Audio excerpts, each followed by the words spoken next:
a list of some people who have agreed to say something officially, but if at any point in the night and you want to pop up here, pop up. Say something to our lovely couple.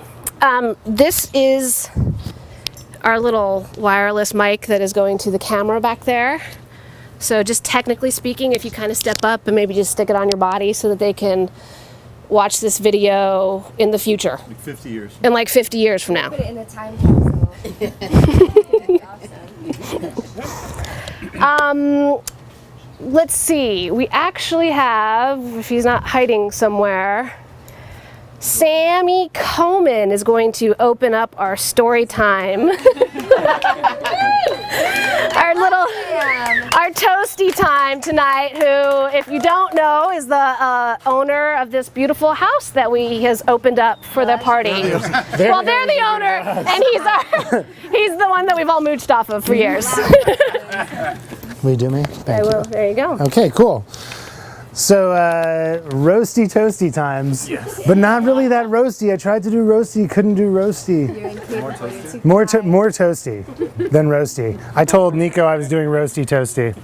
All right, so you put me first with sappy cry. I love it. Okay. I was counting on it. Sappy cry times? Oh God, let me have more beer. No, actually I should hold it. I should hold it for a dramatic effect. This is like performance times right here. This is so weird. I'm like talking to you guys, but all you guys are listening to. We're all here. And the camera. And the camera's there too. Thanks, Cody. So this is my home. My folks who are right there, Mom and Dad. Raised me here for the first few years of my life. And before that, people we never knew lived here. Builders in the 1920s. Framed this place out and plumbed it, laid a bit of pipe. They painted the walls, and I moved back here after years and years away in 2003, and I've been here since. And so this is my house, but this is also Ethan and Veronica's house. Ethan and Ryan moved out from separate places, but pretty much moved out here right after I moved in, and they laid the foundations of a kinetic and joyful environment, and they built it out with the best people that they could find. They made intellect, wit, tenderness, and double meaning, sometimes triple meaning, the mortar that held it all together. Veronica entered and lit up the space with her heart and her laughter, and Veronica really became the retrofitting that held it all together. And just like this physical space that's been home for me, you guys created like an emotional space that's been home for me. And I feel it every time I'm around you, that feeling of ease and support and joy and comfort, which is what home is. I felt it a million times in the kitchen upstairs. I felt it in you and Ryan's old room, now where I sleep. I felt it on the jungle of couches in your front room and downstairs apartment. I felt it on the front porch late at night. I felt it in the driveway loading up cube trucks year after year. I felt it in the front garden pulling up ivy. And I felt it here in this garden hanging lights for two separate life moments that we shared. This place is home to me and you guys are home to me. You built it here. You built it in Atwater. You built it 600 miles away in Black Rock City. You guys build home wherever you go. And I'm really excited to see the homes that you continue to build. I'm amped for your future.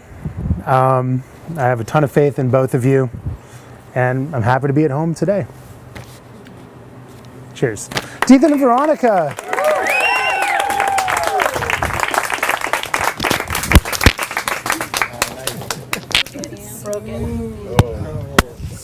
I need a sound technician, not a photographer.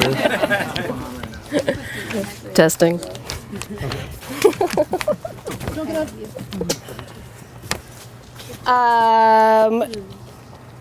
We have some missives from afar. Katie Thompson? Who is Katie Thompson? She went to Irvine with me. She's an actor. And she taught us. Katie Thompson from Irvine says, the question was, what have you forgotten? Esther forgot to kiss her husband goodbye and tell him she loved him on the day he passed. And now, of course, not a day passes in which she doesn't remember. Her response is an act of radical honesty, the kind of intimacy shared most easily with a stranger. Of course, I would not have shared this with her, with Esther with her song of a voice and tissue paper skin if it had not been for E and V. It would be tedious for me to list everything I would have missed were it not for E and V. I remember planning my own wedding, speaking of tedious. Travis took me to breakfast, and I think we said something like, let's just go get married in secret and have a party after. Good one. At breakfast, the couple across the aisle looked like the kind of couple that had been going to breakfast together every day for the last 50 years. They sat next to each other in the booth. When their pancakes came, the man took her plate and began to cut her pancakes for her. So I guess my most best wish for you is this, that when the time comes, you'll sit beside each other and you'll cut each other's pancakes. I love you both, KDT.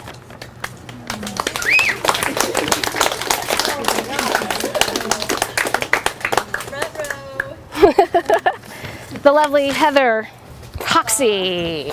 Oh, I love that you see my name right. Leave it right there. And flip it right there. Maybe it'll help keep my dress up. Here we go. Hi.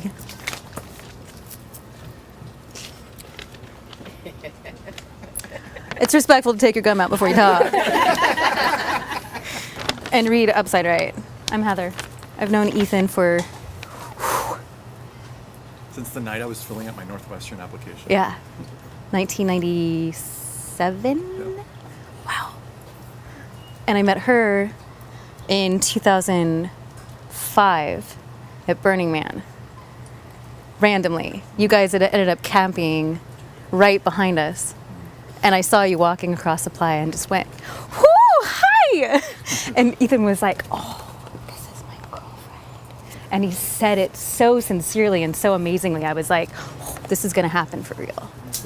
For a very long time. So I have a Tom Robbins quote, because Tom Robbins is amazing.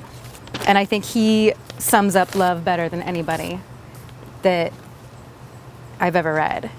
And this isn't like super sappy, it's actually really awesome. Good. But I'm still gonna cry because it's genetics. I'm Italian, it happens. Who knows how to make love stay? Number 1, tell love you're going to Junior's Deli on Flatbush Avenue in Brooklyn to pick up a cheesecake. And if love stays, it can have half. It will stay. Number 2, tell love you want a memento of it and obtain a lock of its hair. Burn the hair in a dime store incense burner with yin-yang symbols on 3 sides. Face southwest.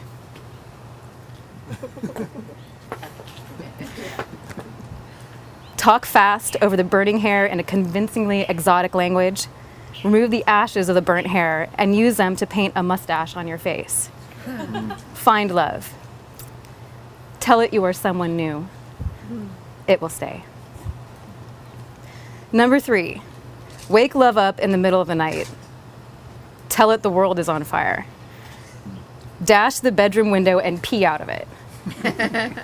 Casually return to bed and assure love that everything is going to be all right. Fall asleep. Love will be there in the morning. I love you guys so much. And I'm so proud of you for what you're doing. And I can't wait to hear about your adventures. Yay!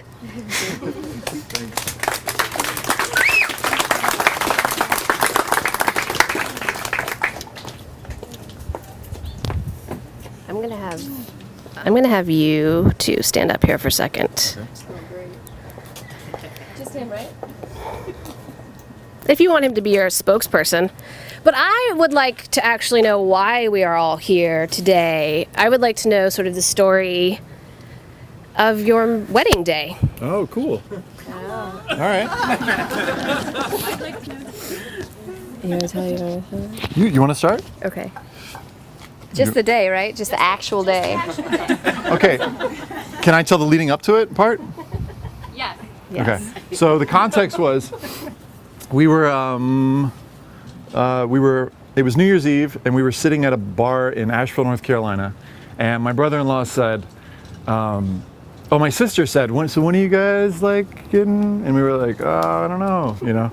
And she's like, oh yeah. And my brother-in-law's like, you know what? He's like so cool. He's like, I wouldn't be surprised if you guys just like secretly got married and like didn't tell anybody for like 2 years.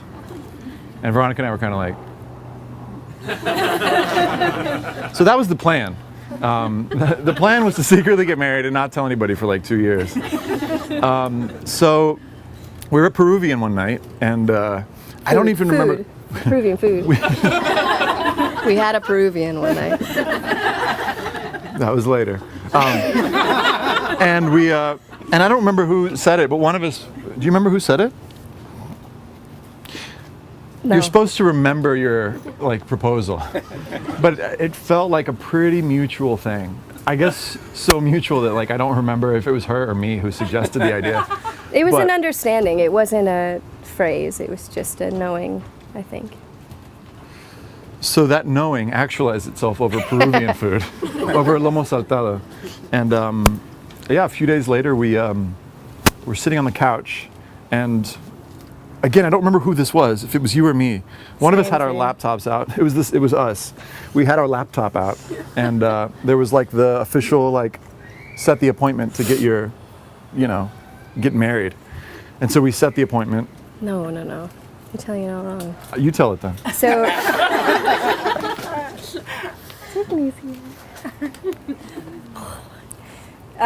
so we filled out our license online because that's the first step.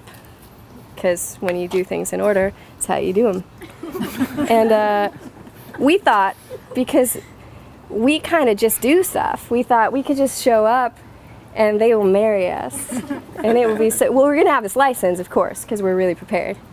And so we filled out a license together, and that was like the moment where it's like, wow, we're really doing this. Like, we filled out a license. Like, we applied. We applied to be married, We applied to be married. and we passed. And they accepted us. Because, Barely, but like it was good. and so we went like 2 days later, and we showed up at the courthouse, and we're like, here's our license. And we were in our pajamas because In we our thought that pajamas, would be cool. because that was our plan all along. Like, let's just roll out of bed and go. Like, let's not care. And we showed up, and we're like, marry us. And she was like, this is Beverly Hills, the Beverly Hills courthouse. Like, you're gonna need to make an appointment. She said this is the Beverly Hills of courthouses, It- but it actually was. so we made an appointment. Well, we drove away kind of sad because we thought we were going to be married. We were like, wow, and then in 3 hours we're going to be married. And we're driving home like, we're not married. Like, this feels weird. And so we're like, let's go to one of those little like places off the side of the road. And then I we're feel like I still drank champagne. Like, I feel like I still went somewhere and ordered champagne because I had that on my list of like, right after I get married, I'm gonna drink champagne. So we did that. we did that. Yeah. And then so And we then, made an like, a appointment for month like later. 3 weeks later. And then we got married. And In our then pajamas, we woke up. I put my breakfast shoes on, she had moccasins. They're her breakfast shoes. and we just drove to Beverly Hills Courthouse and went in there. And this judge was cool. She was this lady that I thought she was really lovely, and it's great to be married by a woman. Girls get that. And she said, how long have you all been together? And we said 7 years. And she said, well, it's about time. And we smiled because we just were there to do it. And we took pictures in front of the cheesy cardboard cake that they have. It's I the don't know if worst. anybody's ever been there. It's the worst cake. We deleted them from my phone. We actually deleted all of the pictures, which They were terrible. they were the worst pictures you've ever seen. This is better. This is better than those pictures. But after that, we went to the Santa Monica Pier, and Ethan had a gigantic margarita, like those margaritas that come in a glass. Like It was this big. 45 ounces. And he doesn't drink ever, so he was really drunk, which is cool. And we played skee ball, and kissed, and had a really lovely day. I think that's. And then we went home and we like watched some TV and then went to bed.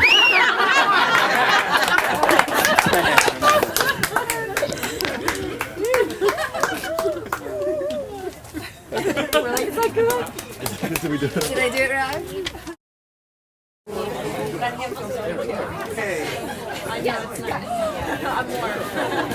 Cool. I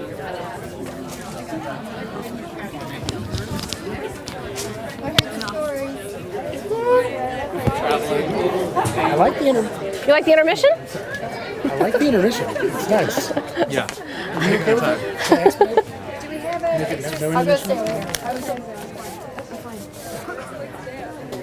We are back and we're back from our commercial break.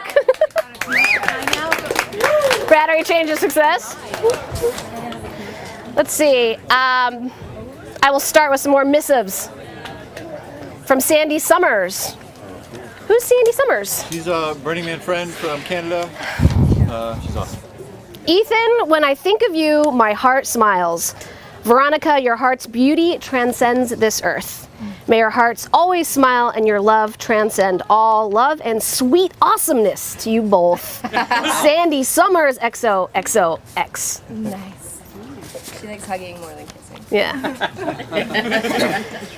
And we have another toast from Edward Dunn. Maybe you've heard of him.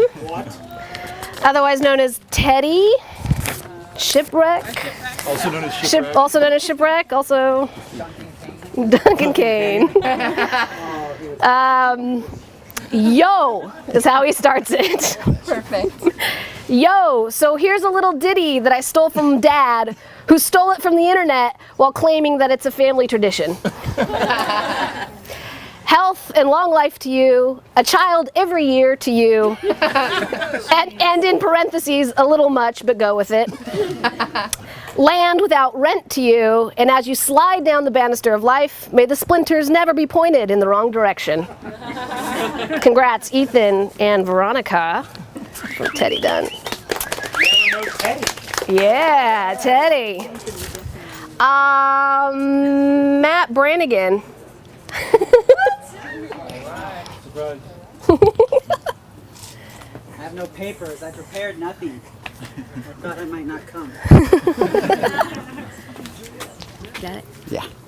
Yeah, I work with these. Yeah. You're boycotting? No, I was supposed to work today, but I changed all my plans for you. So here I am. And yeah, I didn't prepare anything, but as I'm here now, it's actually a bittersweet day for me. And so I'm going to start with the bitter, because for years, and Nicole's my wife, so she looks lovely tonight. Let's give her a hand. And Nicole and Veronica are very good friends, and for several years, and Ethan, you might not fully be aware of this, but Veronica's come to my house and often talked about becoming Nicole's sister wife. Which would mean I'd be living in a polygamous marriage, which at times seems a little troubling, but at other times, are you her brother? Yeah, I'm sorry to be sharing this, and I know her father's here as well, so there you are, I apologize, but yeah, and so I thought that sounded like a great idea, and of course now I know that that's not happening, so on one hand I feel bitter there. And on the other hand, with Ethan, I've lost a tremendous amount of money today. Because for many years, and you might not know this, some of you actually have had this same thought too, but Ethan's had this tremendous bromance with our dear friend Brian Maldonado. And so when we got this email saying that Ethan had gotten a surprise marriage, I thought it was going to be with Ryan.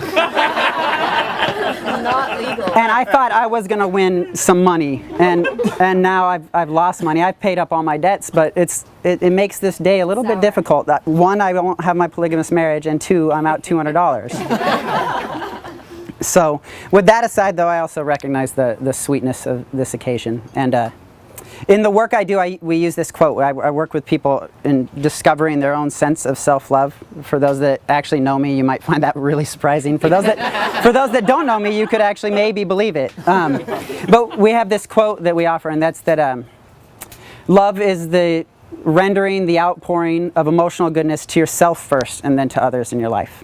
And so it speaks to me of the sense of self-love and being married, and perhaps one of your only friends that was married for many years. Nicole and I have been married for 7 years, yeah. Most of them good.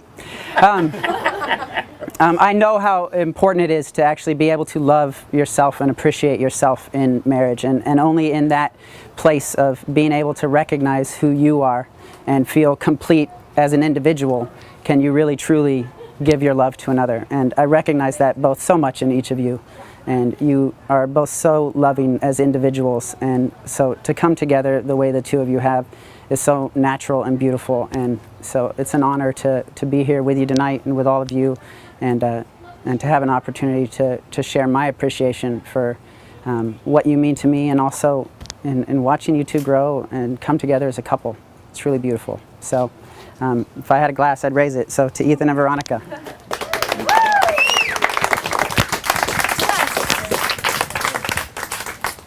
want to get set up for your thing? I'm going to read this and then you'll...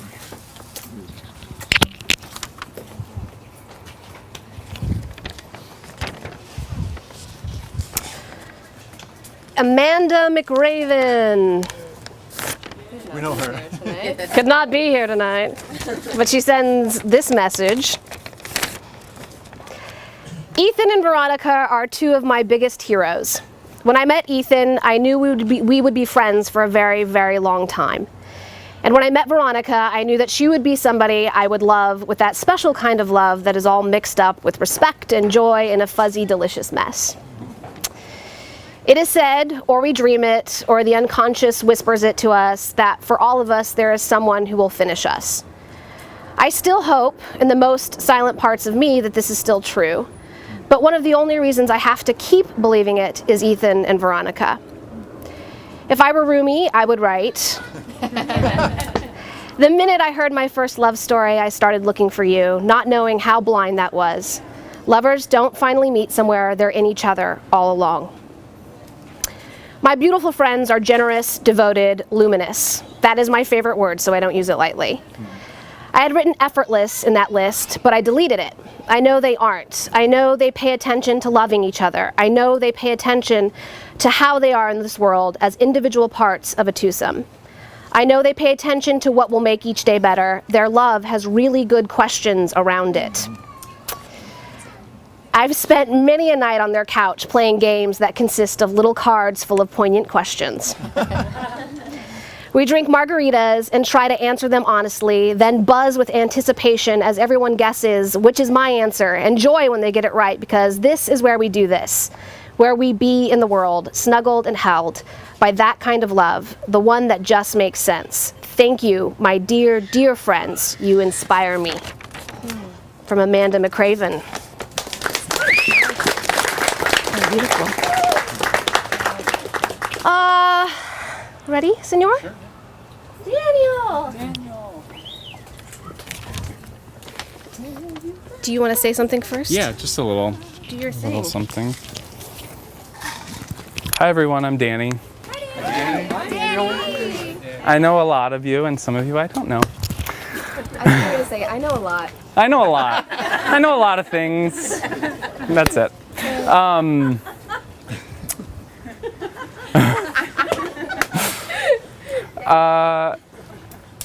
You two are so important to me in my life, and I don't really even know where to begin saying how much I love you guys. But I've grown into a man that I want to be, thanks in part to you guys. You've allowed that. You've allowed that space in my life, and I know that you've allowed that space in a lot of other people's lives to grow into people that they have always wanted to become, because you guys love so much and you support so much and so unconditionally. It's just there.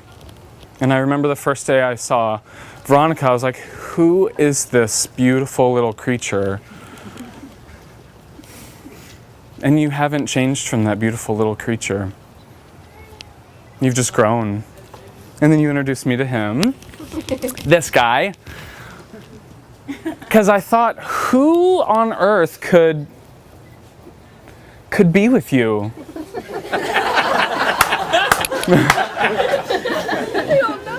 Like, who is worthy of being with you in that way? And it's him. And I love that you've found each other and created a life together, and that you've included all of us in that life. And that's pretty cool. And I'm just blessed and honored to be here and to be able to talk with you guys and to be part of your lives. And something that Veronica and I like to do when we go out to the desert is we like to do a little bit of improv dancing. So that's what I'm gonna do for you. Do you need more space? No. Do you need a hold you? Just hold the space. Yeah. I think that's all.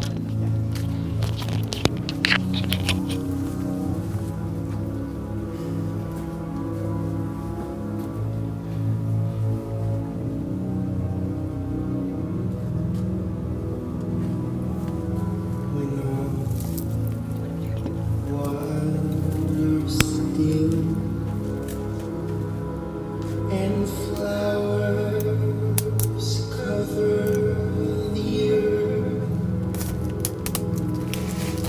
We know trees shivering, and the dust settles in the desert. When I can take your hand on any crowded street and hold you close to me with no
Sage, come on up.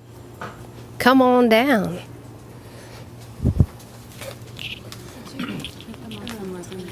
Can I do hula hop? Did you print them off from Leslie and Jose? I did. Okay. Yeah. I Oh, did as well. great. Actually, give those to me Okay. because I didn't get one from Jose. Okay. There you go.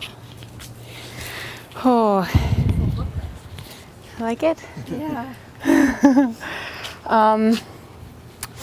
So, there are a million ways to change the world.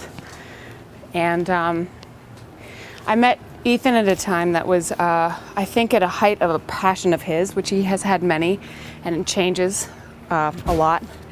But one of the most consistent is his desire to make the world a better place. And you've done it through a lot of different ways. You do it in the way that you really take people in, and that you open up your heart and see them and question them and hold a space that lets them grow. And that desire to release people from the inhibitions that they have is something that you opened up in me when we met, and it was like a pebble dropping into the water and rippling out and rippling out and rippling out. And the way that Ethan and Veronica have touched the world just in a million different ways. They started this nonprofit organization 1 million ways. And I ran my first marathon to raise money. I went to Ghana, and I still have connection to children over there because of that initial drop. There's an organic garden in Bozeman, Montana, because my brother started a chapter of 1 Million Ways in his middle school, and they started growing vegetables.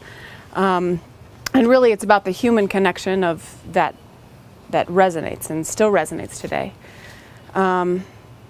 And really, more than that, it's the people that you guys have brought into my life and the experiences that you have brought me.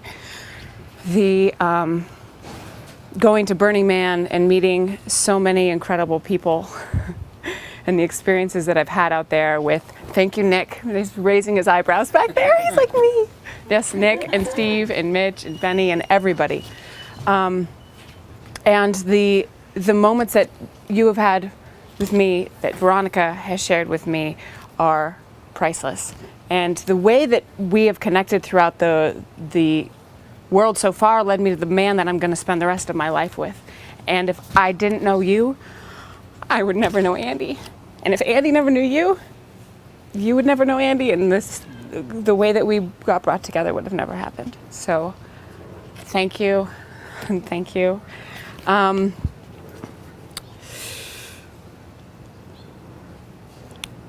There's just not enough words to express this, so I'm going to use words of other people. It happens all the time in heaven, and someday it will begin to happen again on earth. That men and women who are married, and men who are lovers, and women who give each other light, often will get down on their knees, and while so tenderly holding their lovers' hands, with tears in their eyes, will sincerely speak, saying, "My dear, how can I be more loving to you? How can I be more kind?"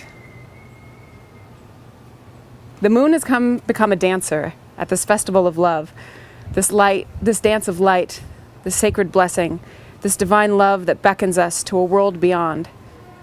Only lovers can see with their eyes of fiery passion. They are the chosen ones who have surrendered. Once there were particles of light, and now they are the radiant sun. They have left behind the world of deceitful games. They are privileged lovers who create a new world with their eyes of fiery passion. Brought to you by Hafiz and Rumi. Thank you guys for everything, and I just bless this marriage and hearing these kids, whatever children come into your lives, whatever home that you create out on the desert or here in LA. I wish you the very, very best. I love you.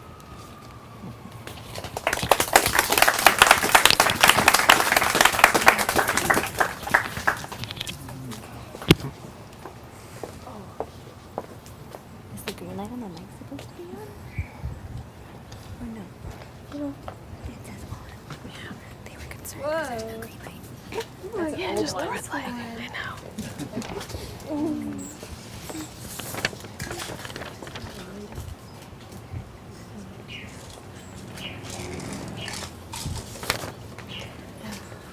Leslie Ortiz. Ethan and Vero. When I think of the two of you, I always think happy thoughts. Big hugs, big family, great talks, fun times, and of course, Burning Man. Don't feel like I really met either of you until Burning Man. You probably don't know this, but you were my mom and dad at Burning Man. I looked up to you guys. I still can't believe you aren't going to be there this year, my first year not having you there. There was something about you both that made me feel so at home, although I barely knew you. You guys taught by example. You probably didn't even know it. You were so relaxed and so in control. You wandered, but you led. You led us to wander, to explore ourselves, to explore each other, to explore the playa. You both are so amazing. Congratulations on your new journey together. It's not really very different from what you did a few months ago, but in a small and big way, it kind of is. Really wish we could have been there to join you in your celebration. Love you guys. Have an awesome honeymoon. And Leslie's hubby, Jose, says something. Something's gonna make me cry. Jose says, Ethan. I first met Ethan just after he had landed the starring role in Mr. Adams' critically derided high school interpretation of some unwatchable play involving an allegedly dead Elvis Presley, played by Ethan Sawyer. Concealing his identity and working as a hired hand in a rural American community. God, that's more than I remember. Two things really stood out about the performance. One, the play was horrible. And two, despite not having much to work with, Ethan really owned the shit out of his role by nailing the Elvis accent and ridiculous lip curl, even though his lines were bland and he was working alongside one of the school's worst supporting actors, Ryan Maldonado.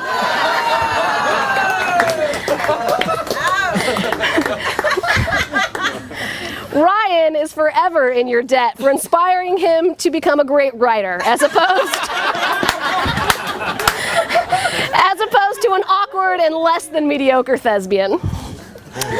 Like most things Ethan at the time, the vast majority of conversations I had with him involved me not saying much and him playing word games, where he would deconstruct my word emphasis to arrive at every absurd interpretation of my syntax imaginable, or the game he still likes to play where my actual adjectives were replaced by new adjectives to create novel and exciting forms of postmodern expression. He really knows you, huh? Ethan was a real innovator and gracefully towed the line between true artistry and being thought of as kind of a slight douchebag by his peers.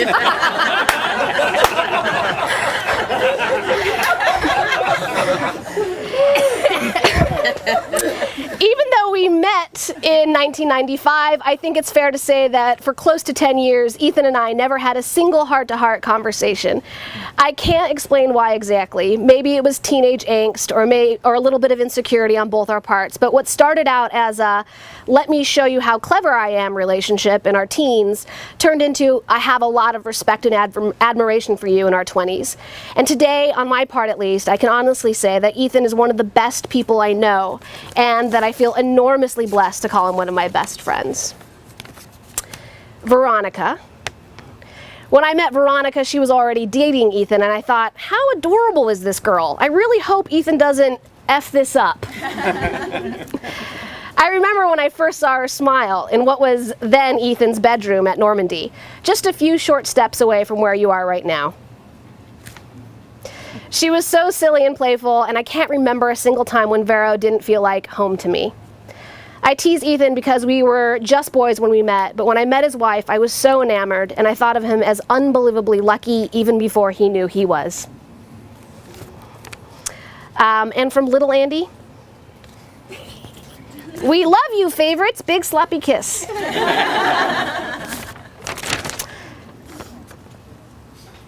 Yeah, you want to come up? Jessica Young from Northwestern. Can you help me out? I can.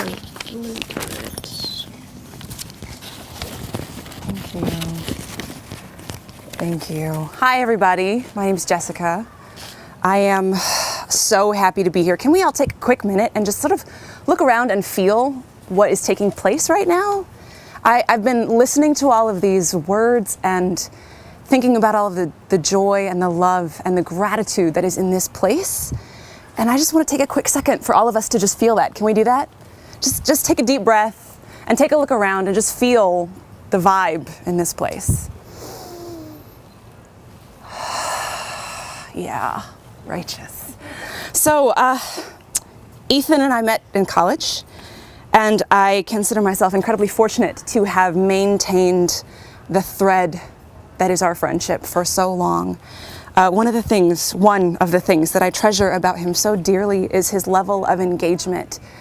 I don't know a lot of people who I feel like are so plugged in to themselves and to the world around them. I listen to Ethan and I hear what he has to say. And the way that he speaks and the way that he thinks challenges me to be a better human being, and I really appreciate that. And now he has found a partner, another human being who is is as awake and engaged and alive as he is as a human being. And I am so happy for you that you have that to share in your life. So I haven't been married very long. I've been married for about 2 years, and I met the best person I've ever known. And when he and I got married, Ethan and Veronica were there. They gave me the greatest gift that anyone could ever have given me, which was bearing witness to the love and the commitment that I share with that human being. Marrying him is the hardest thing I've ever done in my whole life, but I have never ever had so much fun. And I am honored and thrilled to be able to share with you that same gift. So I want to tell you, I see you both. I see you, and I love you. And as a member of your community, I bear witness to the love that you've made and the life that you're sharing, and I will do everything that I can to support you in the journey that you continue on together. And because I haven't been married long, I may be inappropriate in giving you any advice, but I'm going to do it anyway. My advice is to listen to each other. And as often as you can, to deal thoughtfully and sincerely with one another. Remember that there is a piece of the divine inside each of you. And each day choose to connect with that loving divine piece of one another. Congratulations to you both. Thank you so much.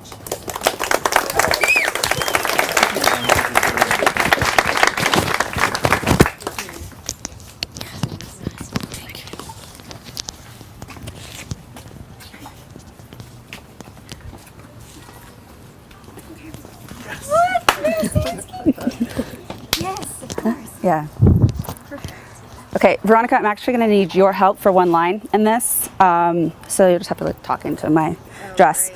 Stand over your shoulder. Yeah, stand over my shoulder. My favorite thing about your relationship is the ease and the simplicity and the joy that you guys bring to love and to any relationship. And it's something that I find incredibly inspiring, and I've always really admired the childlike quality. And again, in that ease and simplicity. And I found this poem called I Like You, and I'm not going to do it justice, but I'll try. And that's why I said that, Veronica, I'm going to need your help for one line. So it's called I Like You by Sandal Stoddard Warburg. I like you and I know why. I like you because you are a good person to like.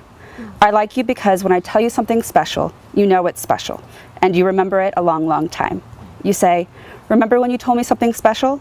And both of us remember. When I think something is important, you think it's important too. We have good ideas. When I say something funny, you laugh. I think I'm funny, and you think I'm funny too. Haha. I like you because you know where I'm ticklish, and you don't tickle me there except just a little tiny bit sometimes. But if you do, then I know where to tickle you too. You know how to be silly. That's why I like you. Boy, are you ever silly. I never met anyone sillier than me till I met you. I like you because you know when it's time to stop being silly. Maybe day after tomorrow, maybe never. Veronica, that one right there. In your voice. Too late. It's a quarter past silly. Okay. Sometimes we don't say a word. We snirkle under fences. We spy secret places. If I'm a goofus on the roofus hollering my head off, you are one too. If I pretend I am drowning, you pretend you are saving me. If I am getting ready to pop a paper bag, then you are getting ready to jump. Hooray! That's because you really like me. You really like me, don't you? And I really like you back.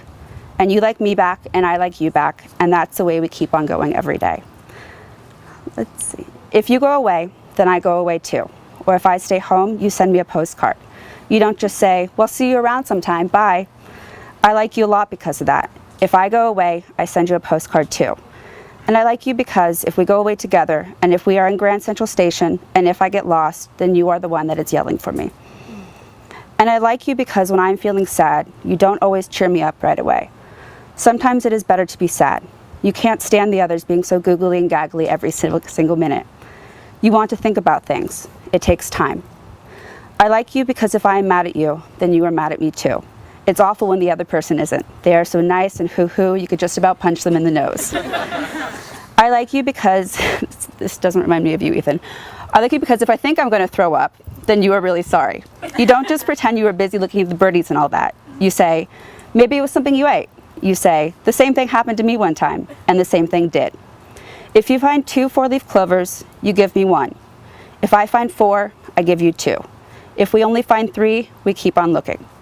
Sometimes we have good luck, and sometimes we don't. If I break my arm, and if you break your arm too, then it's fun to have a broken arm. I tell you about mine, you tell me about yours. We are both sorry. We write our names and draw pictures. We show everybody, and they wish they had a broken arm too. I like you because I don't know why, but everything that happens is nicer with you. I can't remember when I didn't like you. It must have been lonesome then. I like you because. I forget why I like you, but I do. So many reasons. On the 4th of July, I like you because it's the 4th of July. On the 5th of July, I like you too. If you and I had some drums and some horns and some horses, if we had some hats and some flags and some fire engines, we could be a holiday. We could be a celebration. We could be a whole parade. See what I mean? Even if it was the 999th of July, even if it was August, even if it was way down at the bottom of November, even if it was no place particular in January, I would go on choosing you, and you would go on choosing me over and over again. That's how it would happen every time. I don't know why. I guess I don't know why I really like you. Why do I like you? I guess I just like you. I guess I just like you because I like you. I just like you because you're my favorite. All right.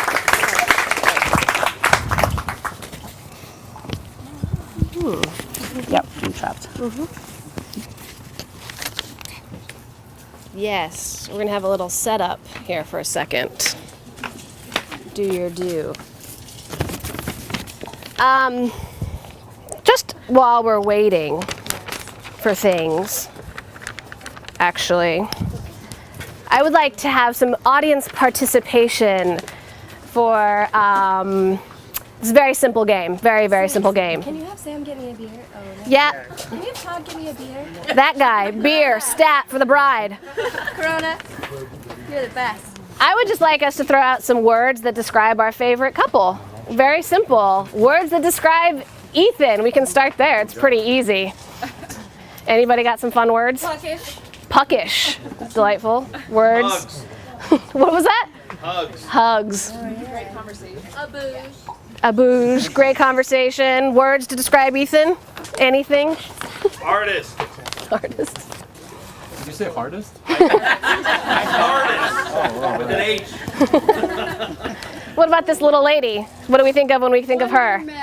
Wonderment. Wonderment. Wonder Woman. I get the nice one. Sea apples. Sunshine.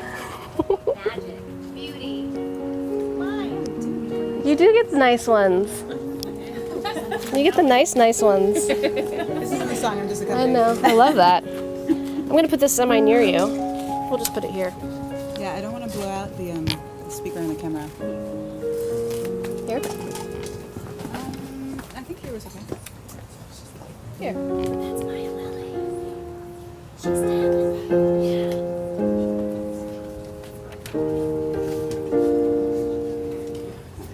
Hi. Hi. Maya Lily, everybody. This looks so professional, but it's really just easygoing. So in 2003, I heard about this event in the desert called Burning Man, and I was like, God, this sounds really interesting. I wonder which of my friends would like to go with me. And I call Ethan, I'm like, hey, it's this like radical art thing that I don't know anyone else who's going, but do you want to go? And he was like, I'm down, like right away. And that's Ethan, that's his personality. And the road to the burn is a very long road, and it was just the two of us in a car. And I realized that you and I like the same kind of music in the sense that we both default to soft. And I actually ended up making him a mix later that was called Default to Soft. And so we got along perfectly on the road trip, and I wanted to say something, but then I thought, I'm just going to dedicate the song to you and you as well.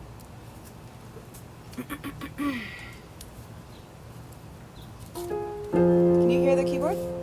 Okay.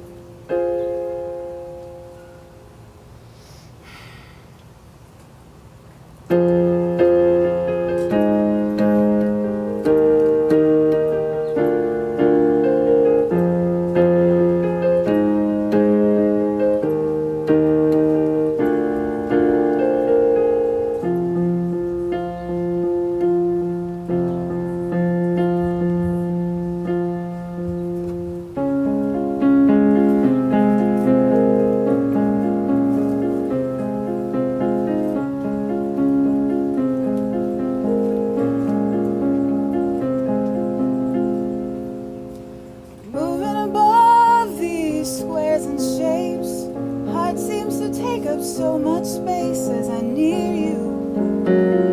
I move closer to you. I'm lucky in love and slow to know. Took me on a sailing boat down to Mexico, but you were new. You see me through. Flying toward the one you love, arms wide open as sky above.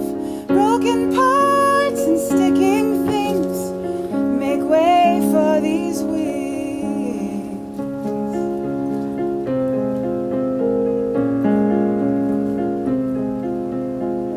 So many faces in the sun, so many lies to come undone. The million few break like glue. With this ring I once forgot that loving you cannot be taught. God supply this July. Flying toward the one you love, arms wide open as sky above. Broken parts and shifting things make way for these wings. I repeat to myself at night, there's a light to match my life. I repeat to myself at night, there's a light to match my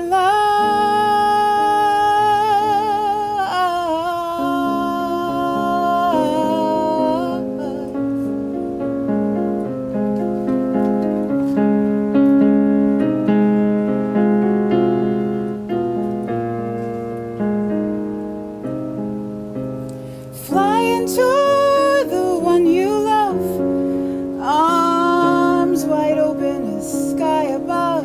Broken parts and sticking things make way for these wings. Flying toward the one you love, arms wide open as sky above. Broken parts and shifting things make way for these wings. 'Cause I can see for miles, miles, miles.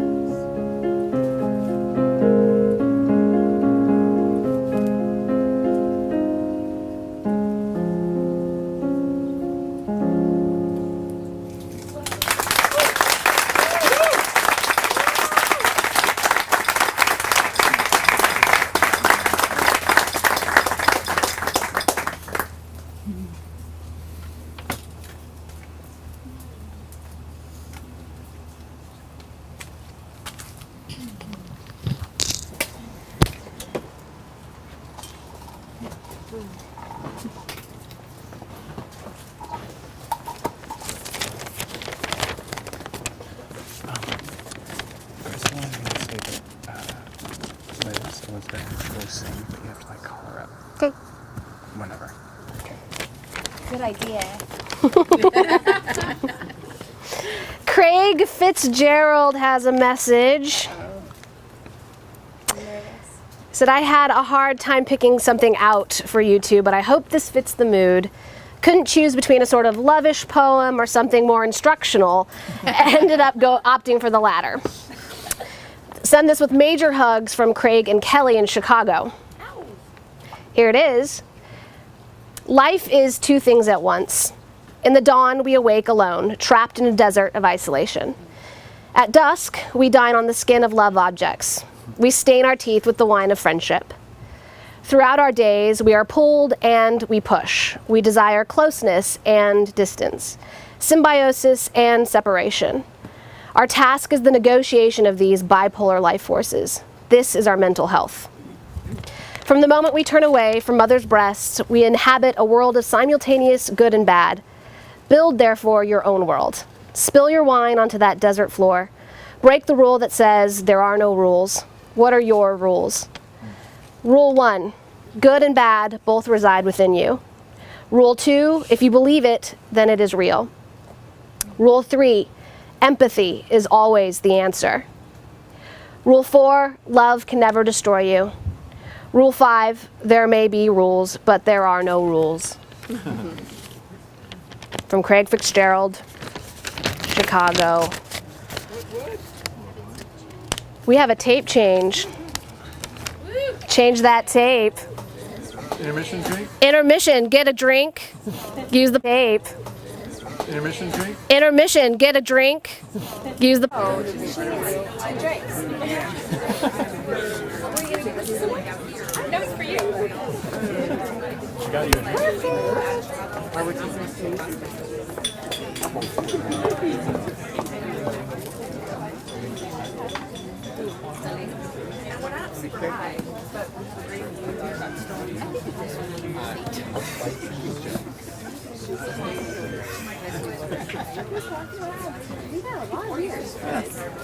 They're not worried about student loans.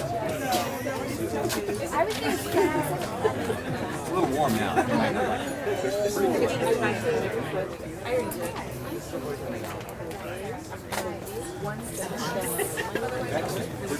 I got you the good stuff.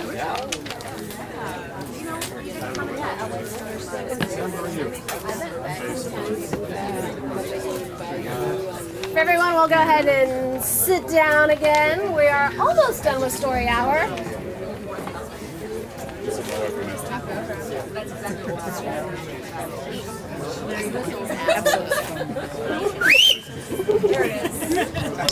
Pop's got away though. Coming to the main stage. Are you good? Are you good? Krista, you good? You look good. Really do. All right. Another wonderful intermission. We're back from our commercial break.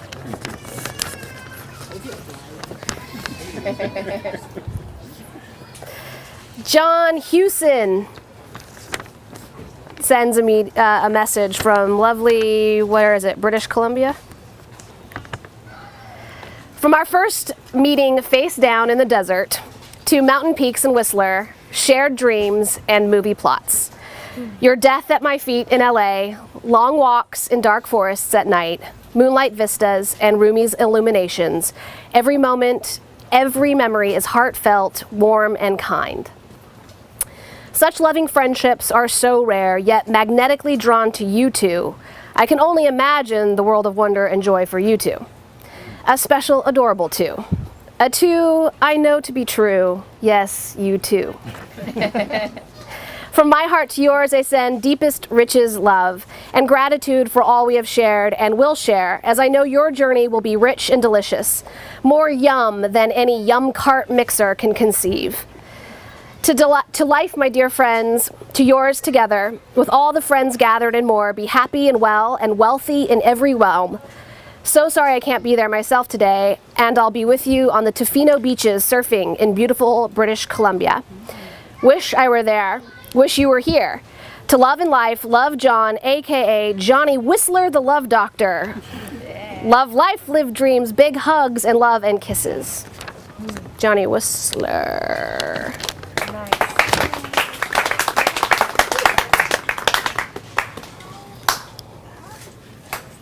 Whitney Anderson up next.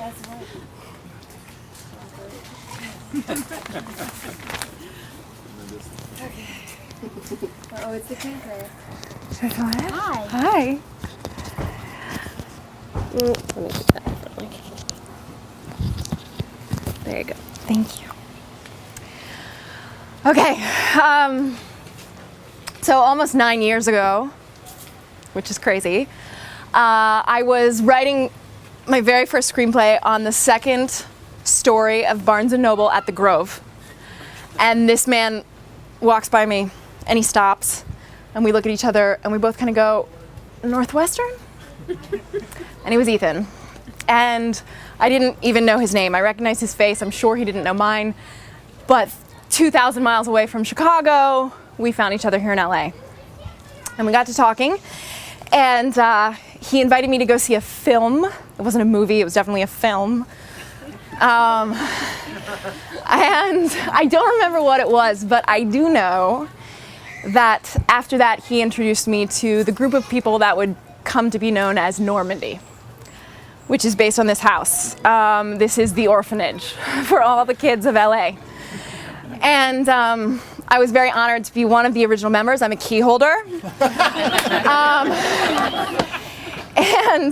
And I have to say, like, I would love to think that this was a very unique experience and that, this was only me that this happened to. As you all know, this happens on a daily basis for Ethan. He finds people and brings them into a community. And he has this great ability, when you're speaking with him, he makes you feel like you are the most important person in the world to him. Let's all be clear, that's not true. This is the most important person in the world to him. Veronica. So when Veronica came into the group, it was kind of at this time when Normandy was a little bit of a hard shell to crack. She just glided right in with incredible grace and elegance and beauty. And I mean, look, she's a knockout. But this girl is one of the most beautiful people you will ever come across in her soul. And I got to see that in a really beautiful way when we were all down in Puerto Rico. These jerks got married before we were there. We went to a wedding down there as a group, and they didn't want to spoil the bride and groom who were getting married. They didn't want to spoil their time and kind of rain on their parade, so they kept it very secret. And we were in the hot tub one night, and we're talking about them. We're going, when are you guys going to get married? Like, what's that wedding going to be like? It's going to be a naked wedding. Like, and Veronica goes, what if we were already married and you didn't know? And we were like, okay, yeah, sure. And they were. But still, beyond that, there was a moment that really kind of exemplifies Veronica for me, and that was the night of the actual ceremony of this wedding. It was such a beautiful wedding, and there was so much kind of familial community vibe because all of Normandy was there to celebrate this guy, and we got a little toasted, and Veronica wanted to go in the ocean. And it was like 2:30 in the morning, and she's like, we're going in the ocean. So we went, and the joy that emanated from this girl was so beautiful, and it was the first time I had witnessed it in such an enormous way. And she found this apple that washed up in the water. There was an apple all of a sudden in this Caribbean Ocean, and she picks up this apple and she says, it's a sea apple. And she takes a bite of it and she spits it out into the ocean. She says, I gotta feed the fishies. And then she starts to sing a song. Swimming time in the ocean, feeding fishes in the ocean. And that for me, and what I didn't know at the time was, of course, that joy is in her, but that was also coming out of the fact that these two finally created a union and had just gotten married, and there was all of this underneath all of that none of us knew, and she was freaking celebrating in the ocean with her sea apple. One real thing before I go, I want to go back to Ethan. A lot of you guys have been mentioning semantics and how he does wordplay, and I want to give a very specific example of that. There was a time when I was sort of living at Normandy, kind of, and I remember I was doing laundry, and I open up the dryer, and I go to put my clothes in the dryer, and there's a dictionary in the dryer, and I go, what is this dictionary? And Ethan goes, it's the Random House Dictionary. And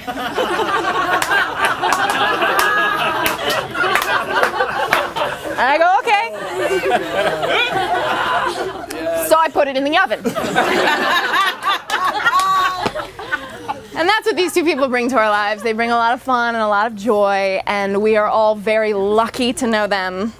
And I'm so glad that they found each other, and I can only imagine, if you choose to have them, these little kids are gonna be so just full of life and wonderment and excitement and joy.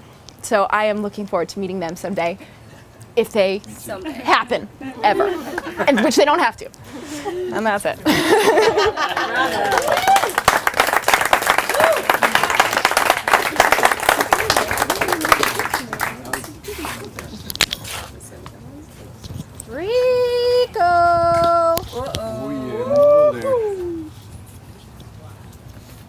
You can do it in Spanish if you want. So, I have to put the microphone on, right? Yes, I'll put it on you. Punch it on me. Is it okay? Am I on? Am I on? Okay, good. So I knew that I was going to be surrounded by some of LA's more creative and artistic people. So I was going to cheat and bust out some Pablo Neruda in Spanish and win everybody over, but I speak Spanish. But I didn't. So bear with me. I'm not as gifted in public speaking as I wish I were. So I wrote it all down, and I'm going to be reading from my little iPhone. So I figured that I would start the night off by justifying my presence here, by explaining my ties to the couple being celebrated tonight. I met Ethan in 1989. Ethan reminded me today in an email that September is going to mark 23 years of that encounter. Easily making my friendship with Ethan the longest active, ongoing, and nurturing one that I've had. We were in Quito, Ecuador at the time. That's in South America. That's for Veronica. Sorry, no one's roasted you tonight. I feel like I have to do something. Ethan and I became friends near instantly, bonding over video games. We spent the next 3 years of our lives playing countless hours of Nintendo, while talking about the cute girls in our school, listening to MC Hammer and Vanilla Ice cassette tapes, right? If you remember what those are. Though our parents were sticklers when it came to candy, we would occasionally go to that one store in Quito where we could buy American goodies and buy things like bubble tape and Big League Chew and Squeeze Pops. Ethan's dad, a pastor and missionary, played a major role in my life. Not with the ecumenical teachings, as you probably are guessing, but rather he and his son bought me my first Atlanta Braves Tomahawk, introducing me to the game of baseball. And instead of making me learn Bible verses, they made me memorize the North Carolina Tar Heels basketball team's lineup in its entirety. And to this day, when I see Hubert Davis on TV struggling as a commentator, I think of your living room. My father played a role in Ethan's upbringing, much to the chagrin of his parents and to our Christian school teachers. In quite ironic fashion, my father, the diplomat, would rent us the most violent movies ever imaginable. Some of the late 80s, early 90s classics like Bloodsport and Terminator and Predator. We actually spent one night counting all the bad words in Top Gun. 84. That's what you do when you're dangerous like us.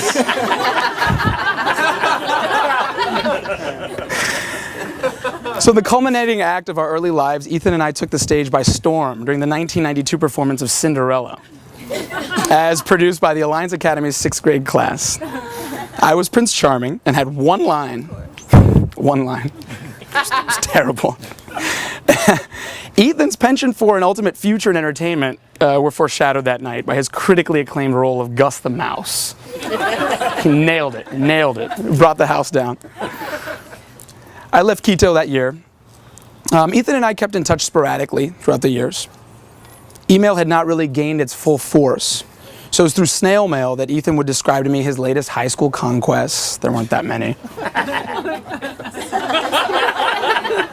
Okay, good. The births of his 20-plus brothers, all of whom are carbon copies of the one prior, if you've met them. And to explain to me his newest haircut. One time he actually mailed me his explanation. His haircut was similar to that of the character Ross on Friends. He wanted to make sure I knew that.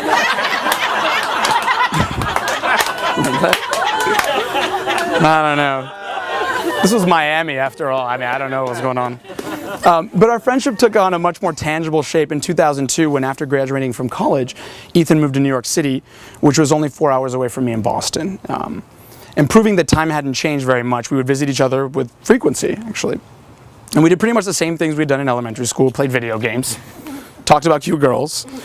Hammer and Vanilla Ice were now replaced by Common and 50 Cent. And the Big League Chew had been transformed as if by miracle into Courvoisier, which is not as good as all the rap videos say it should be, I guess. Ethan ultimately moved to LA, coincidentally where my father's job in the Mexican Foreign Service had landed him. And for holidays, I would get to hang out with Ethan in yet another city. It was in that way that I met the likes of Ryan, who's around here somewhere. He's over there. Eddie, who's not here, and Sam, who in my mind are the original Normandy crew. No offense to the rest of you, but those, really, I mean, this house carries a name. It really does. It's a state of mind. Now, Veronica was introduced to me a few years later in similar fashion, but here's something you guys actually don't know, and I think Ethan might not know this. I've actually known Veronica since 1993.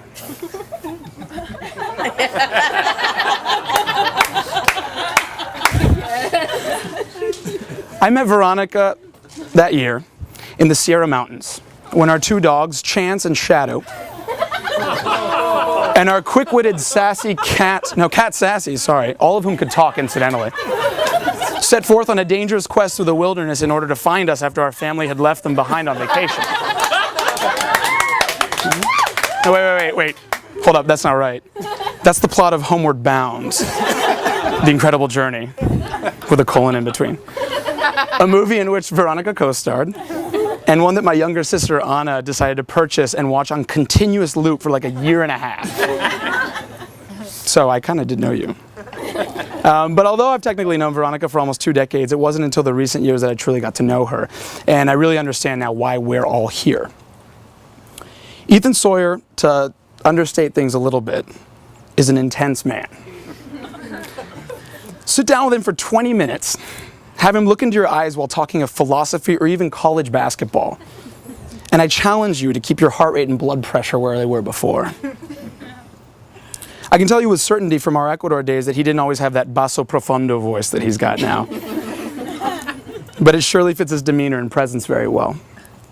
Veronica, in turn, has a serenity to her that is remarkable to me, as is her smile.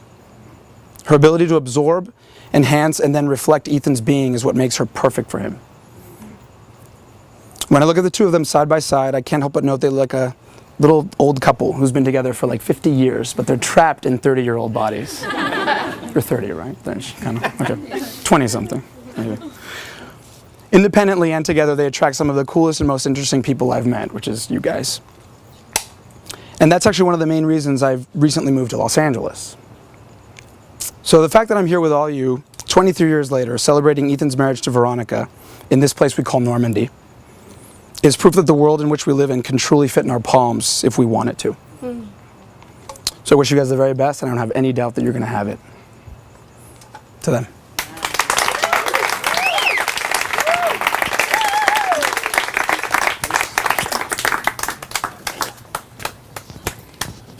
Maddie and Michael? Whoa.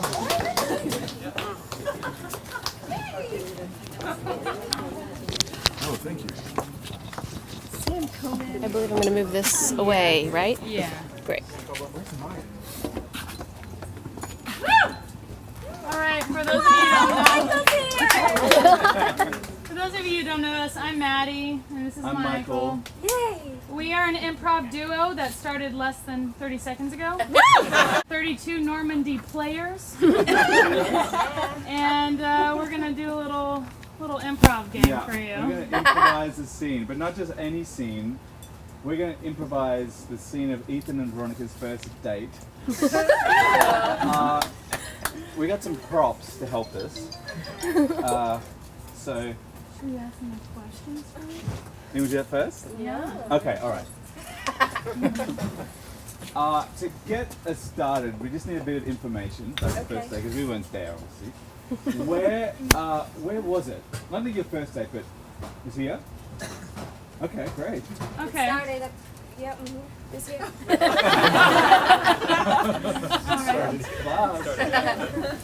And Ethan, what's like a personality trait that you remember about Veronica on that first date? Like, was she jealous? Was she bubbly? She was intensely present. Intensely present. Okay. And what was a personality trait that you remember out of Ethan? stole mine. It's not gonna be an interesting scene. Okay, but present. No, we No. like that. We can make that. No, All right. make it work.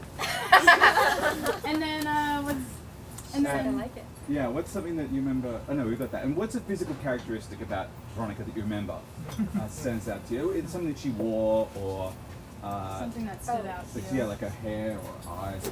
Yeah, her eyes were just like two wells that like didn't have any bottom. Okay. Like if you look down, you just keep going. Can you do that? And Veronica?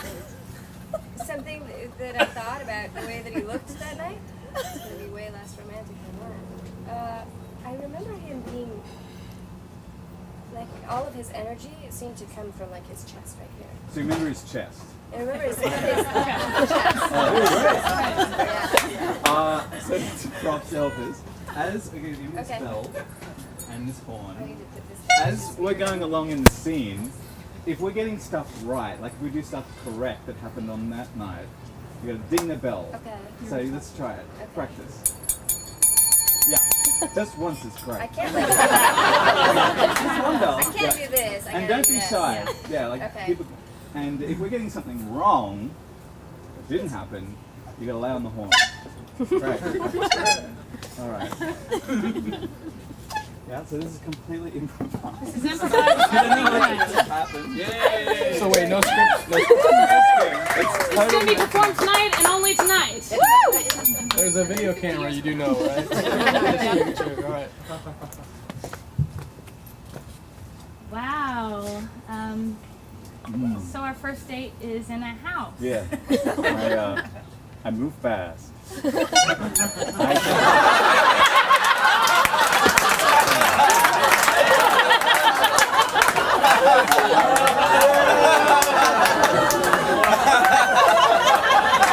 just funny to me because I didn't know you before. I was set up really by a friend. I just picked a house. I met you somewhere and I'm just having doing that. That's the way it happened. May I hold your hand? I don't hold hands on the first date. I want to show you my my Vietnamese blanket on the wall here. I'm going to show you, it's a picture from my youth. Tell me what you see. I see that you are riding an elephant. I see that you're with your family. Yep. It's beautiful. Yep. It is. But I don't understand why you're all naked. That was Ecuador. So that's what you do in Ecuador. Yeah, so I just... I know you said not to hold your hand. Yep. But I'm lost in your eyeballs. Your chest is like coming out to me, and it's like creating a force field, and I can't. Oh my God! This is more than holding hands. That doesn't happen. No. That doesn't happen. That chest thing, I get that a lot. Yeah. So other girls have told you your chest is amazing. And a lot of boys.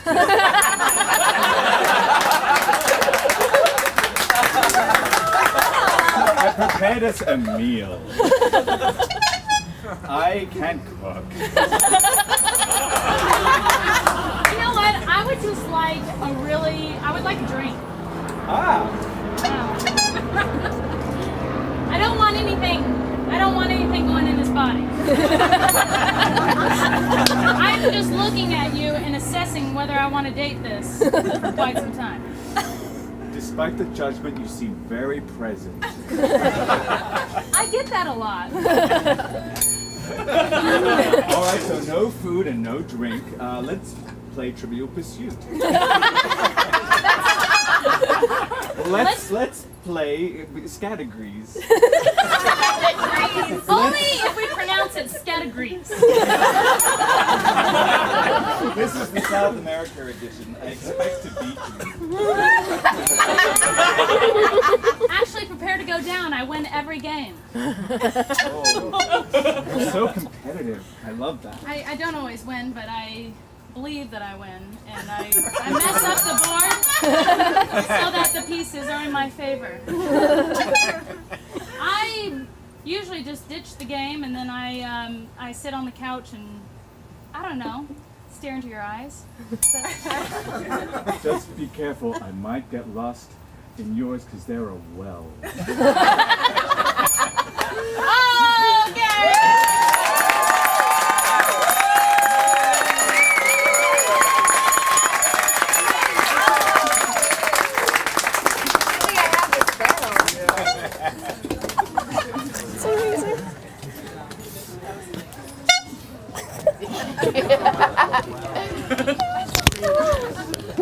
amazing.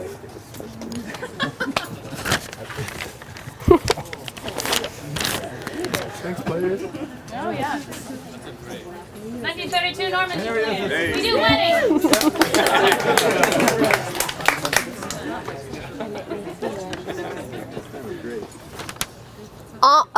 Aunt Claude and Uncle Bud. Are you serious? Yes, ma'am. Our dearest E and V, we share in your joy on this most perfect of days and pray that you find all the happiness that we have found over the years. Bud and I have always felt so blessed in our marriage and feel strongly that a good measure of respect, along with unselfish love, and a heaping dose of laughter every day will get you through most anything. We love you both dearly and look forward to a big family celebration in the new year. And Veronica, we could not possibly be happier to welcome you into this insane yet loving Sawyer family. Bud and Claude. Ben.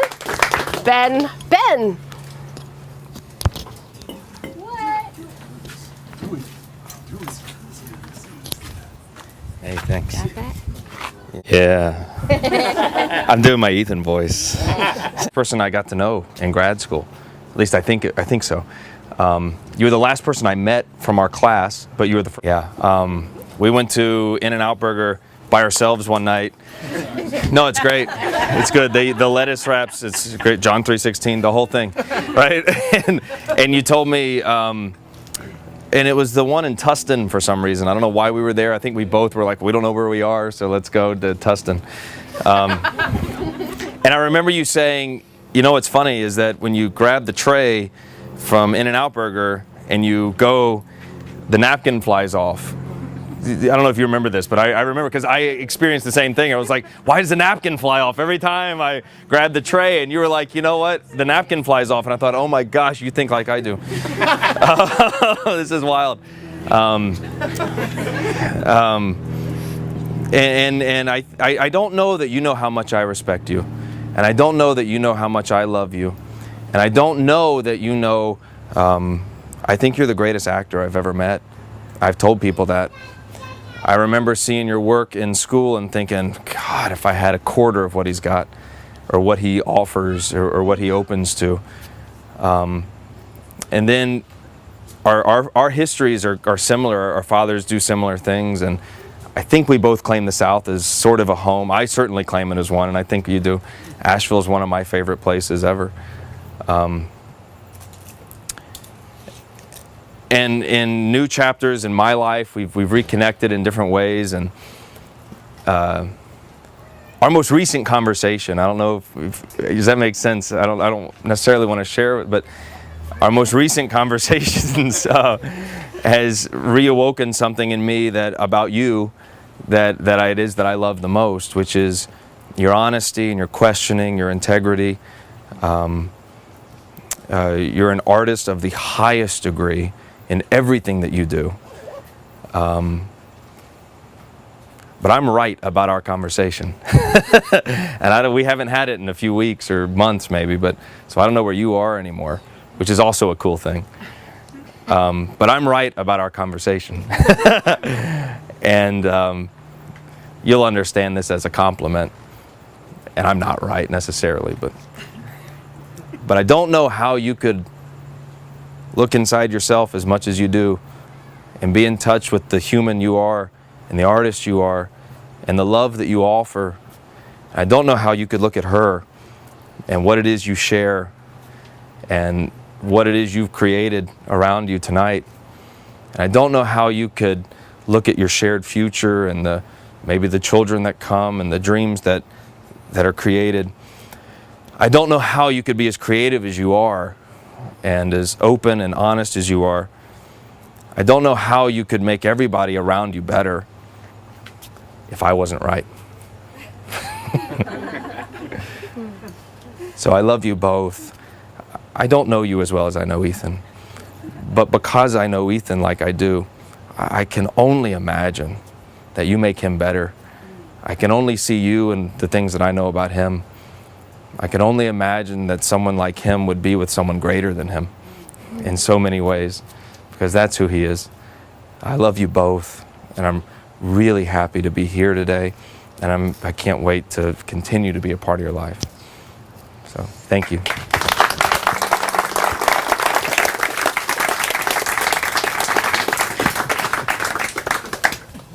Elizabeth.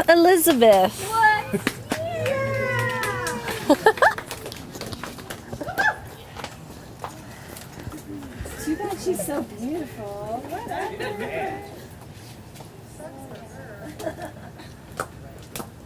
Is that chocolate? I wish. Okay. So I had a guitar player, but I don't have one anymore. what a jerk. Yeah. Do you want me to play? Okay. You played. All right. Oh my God. I can't believe I'm doing this. All right. Shoot. Okay. I can't do it. Okay. Yes, you can. No.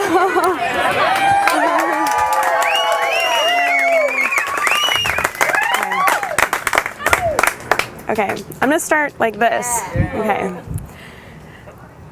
You're so beautiful. Whatever. I'm freaking out. Okay. My funny Valentine, sweet comic Valentine, you make me smile with my heart. Your looks are laughable, unphotographable, yet you're my favorite work of art. Is your figure less than Greek?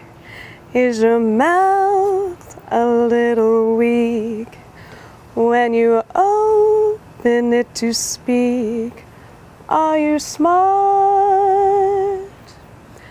But don't change a hair for me, not if you care for me. Stay, little Valentine. Each day is Valentine's Day. That's it.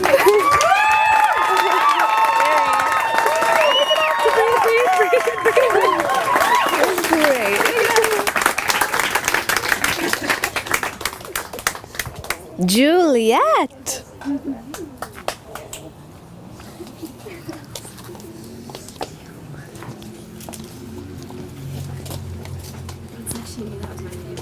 Of course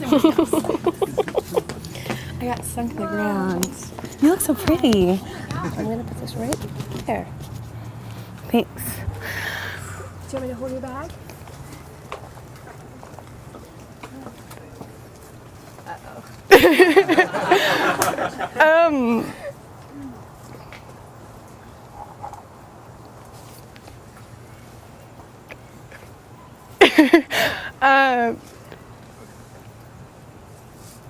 Veronica and I have known each other since I first came out here. I was 18, she was 19, and we met at in an acting class, but I remember we had an audition that we both went to, and then afterwards we went to Pickup Sticks.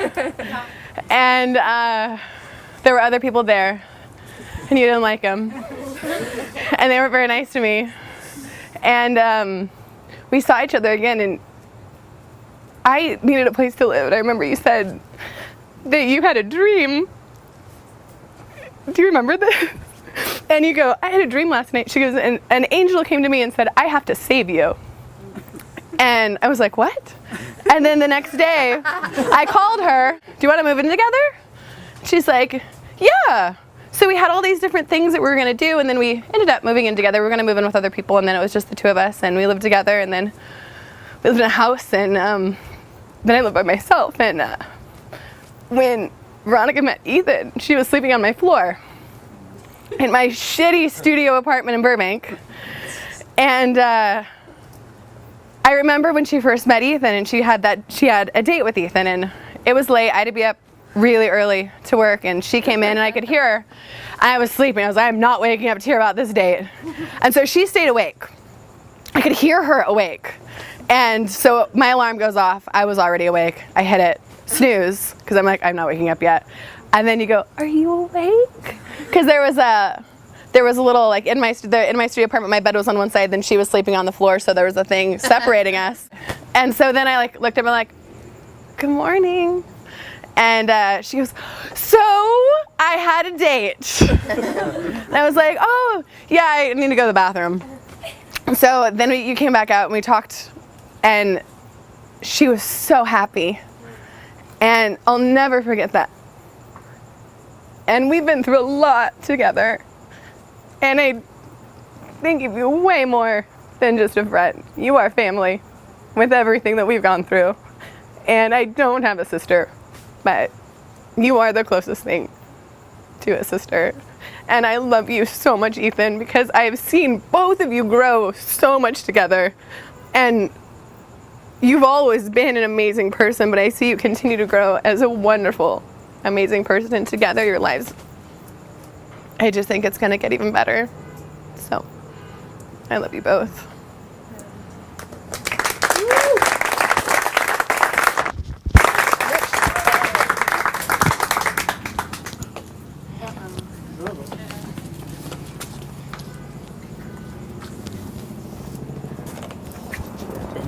Anointed.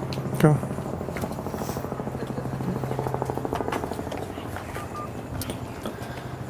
I'm going to preface this by saying I'm very sentimental. I'm a big time crier. That's just how it is. So we're just going to dive right in. I was talking to Ben, and he's like, why is it we got to cry when we're so happy? There's nothing sad about this. It's so awesome.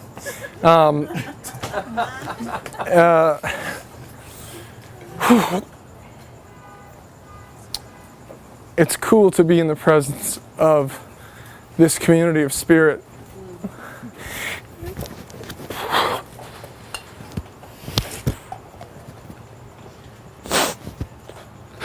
And this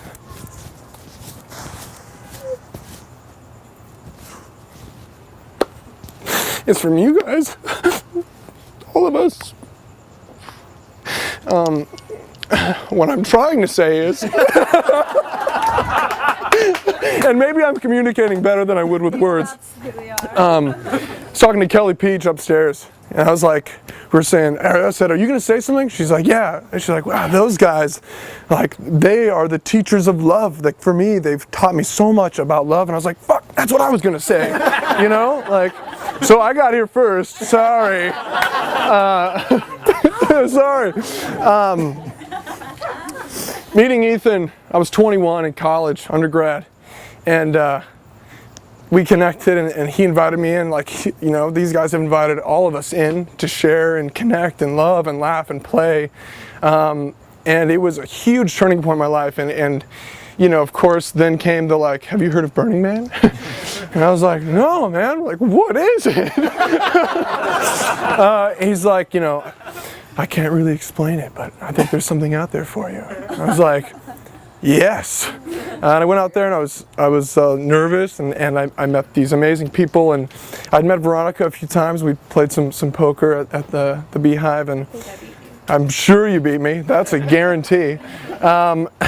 And I was talking to Ethan one day about Veronica. I was like, she seems awesome. She's really great. And he looked at me with these eyes of like, you think she's awesome now? Like, wait till you see her in the desert. Like, And if you think I'm awesome, she's really awesome. And I have had the amazing gift of getting to spend some of the most high quality days of my life out on the desert with you two. And you have taught me so much about what it is to love myself, to love people, to see what it is to love another person. It is so huge. Your courageous dedication to love on a day-to-day basis for yourselves, for each other, and for this community, and for the community who has not yet met you, is so inspiring. 1 million ways. It's one small thing, one day at a time. It is the small ways that you guys choose to love each other and other people constantly. It has changed my life. It has made it so tonight I am gifted to be in the presence of people who I love, who I see, and I feel like ecstatic to be here. And I live in New York now, and I haven't gotten to see these guys very much in the last 4 years, and I've had the joy of spending some time with them in the last couple weeks. And it was like, oh yeah, like, man, it's been a joy to get to share some love with you guys. And I'm so grateful to know you, to spend time with you. I'm so excited for you guys choosing to jump all the way in again and again in every moment. And thank you for doing it.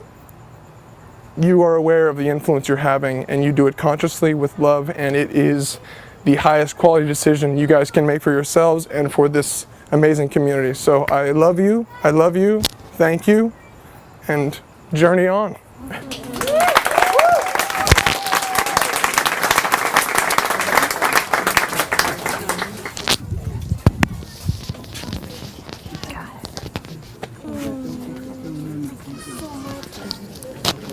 We are just about finished.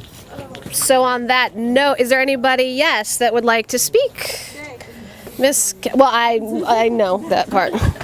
This is the randoms. Not really random. Kelly Peach, yeah? Yeah. I'm gonna put it like this.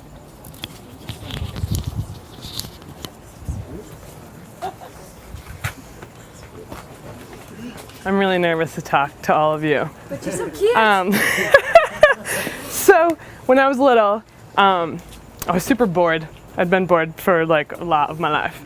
And then I had some little spark where there were these really magic people that kind of came in my life really quick. And then I got zoomed out and I was like, oh man, those people were magic. And I decided, it was my collection of superheroes started. Like I needed to collect these people who are superheroes, and I decided, well, what kind of superheroes do I want?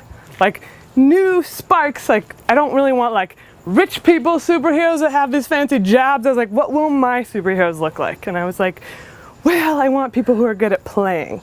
Like that was important. That's the first magic spark was great players, like so good.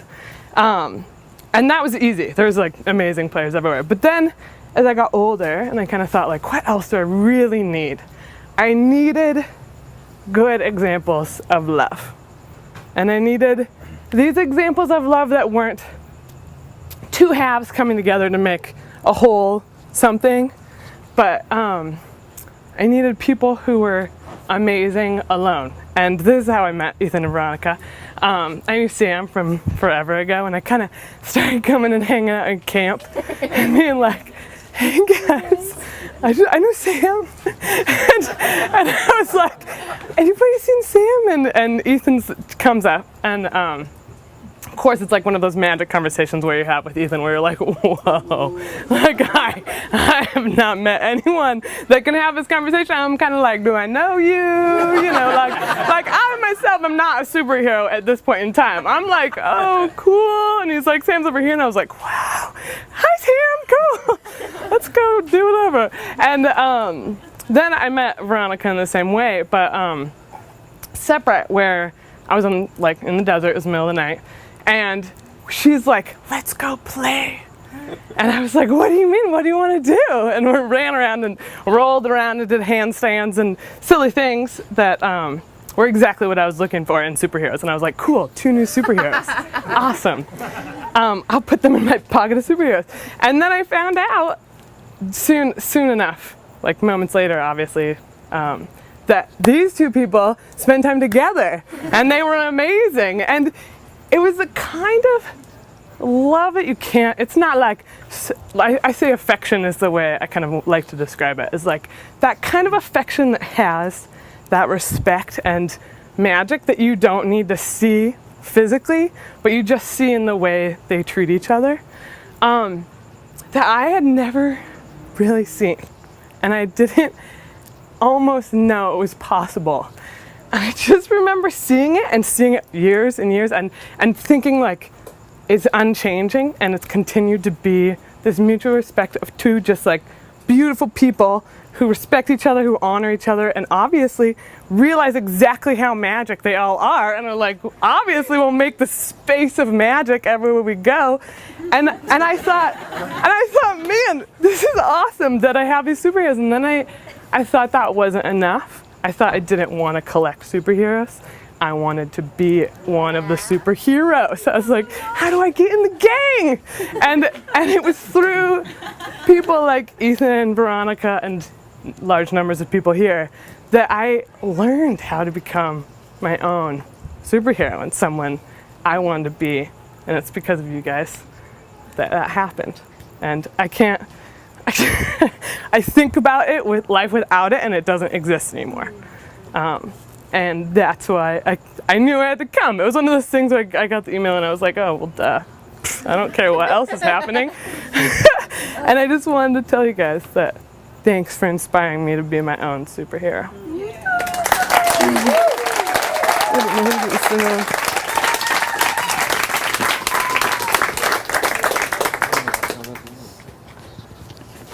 Yes, good, Cody.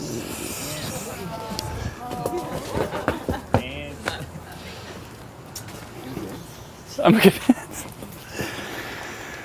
Oh.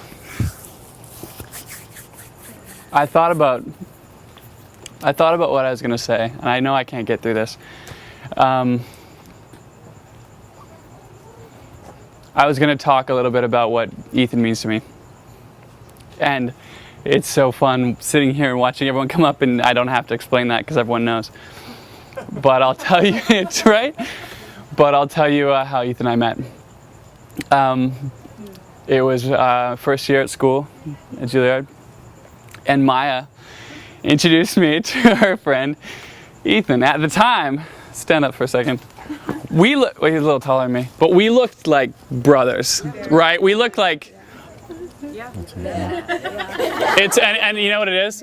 It's the nose. And we looked like brothers, and it was funny because all I remember is sitting in front of the music. We had like dorms on the side, and all the Juilliard people will remember this. And you have the music rooms, and we just sat outside. And I remember I sat down and we started talking to each other, and it was like, oh, I have a brother. And then we started talking, and it kept going, and it was like, when's your birthday? September 13th. When's your birthday? And it was, what? Oh no, sorry, I thought you were talking. I was waiting for you. Were you reading my mind? Yeah, I was reading your mind.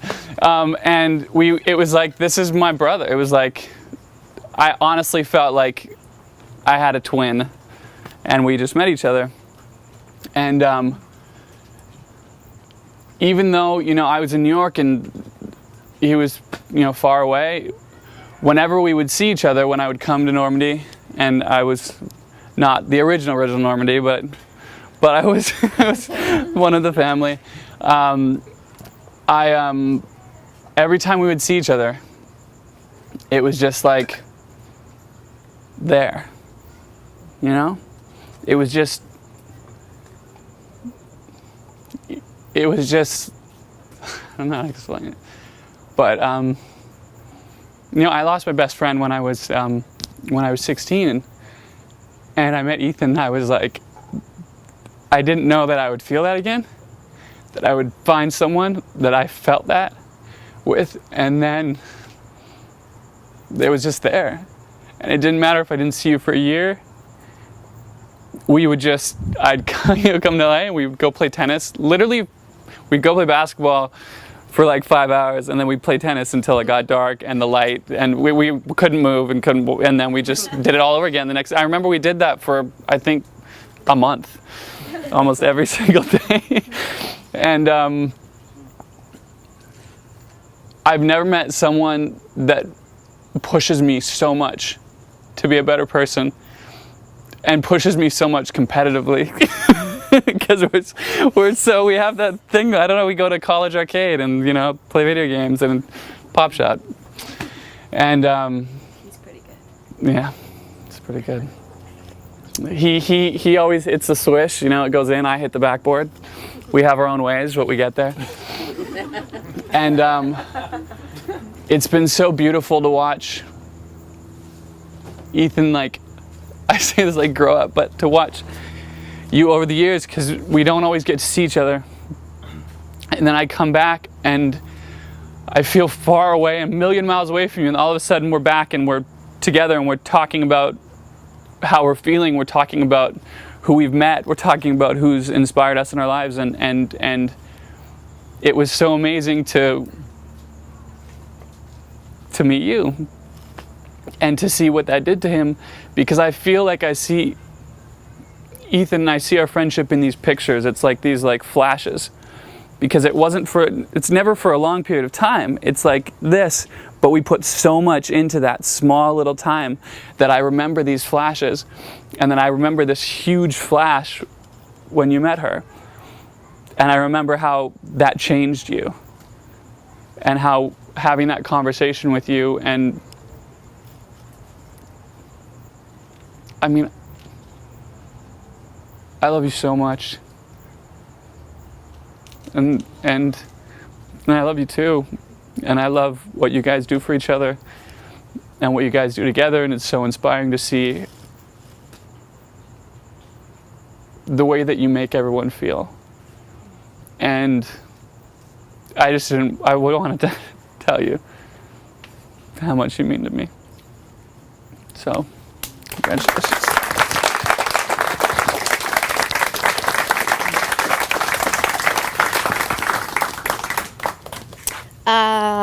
Ryan Maldonado.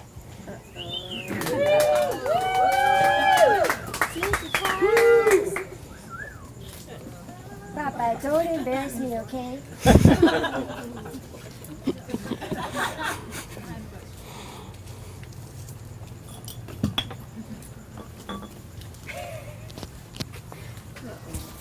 Are you the AV person? Yes.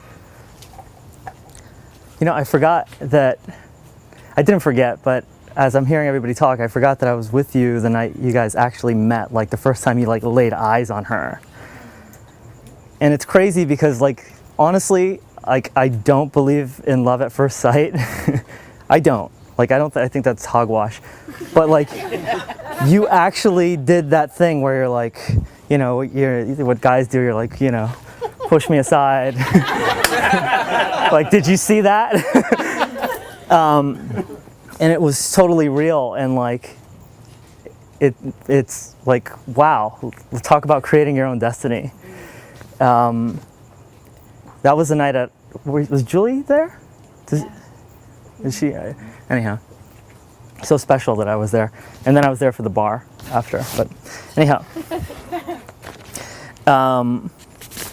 so I didn't know what to do, so I just wrote a letter, and it's one of the few things that Ethan hasn't edited. So excuse me, excuse me if it's lackluster. Dear Mama, congratulations, you won my best friend's heart, and you deserve every bit of it, every little bit. You know all this already, but I'll say it again. Paps is as good as they come. He's the best man I know, and in you, he's found everything he ever wanted. Fair skin, redheadedness aside, I mean, it's not like Ethan has a type. You're his perfect partner in crime. In you, he found someone he can log hours with to the end of time. Someone who shares his disdain for bars, clubs, and loud music. Someone who mostly likes to spend his time in low-lit rooms, on soft couches with some soporific Pandora station playing in the background. or listening to Magnet or Chris O'Reilly or Damian Rice or Dave Matthews or Matt Ponpier on repeat until it hurts. In you, he found someone who loves his cheapskatedness and can appreciate his appreciation for 99-cent soup. Someone who loves games, or at least can put up with his love of games. And not just board games, but word games, video games, card games, emotional games. Did I mention word games? GAYMES.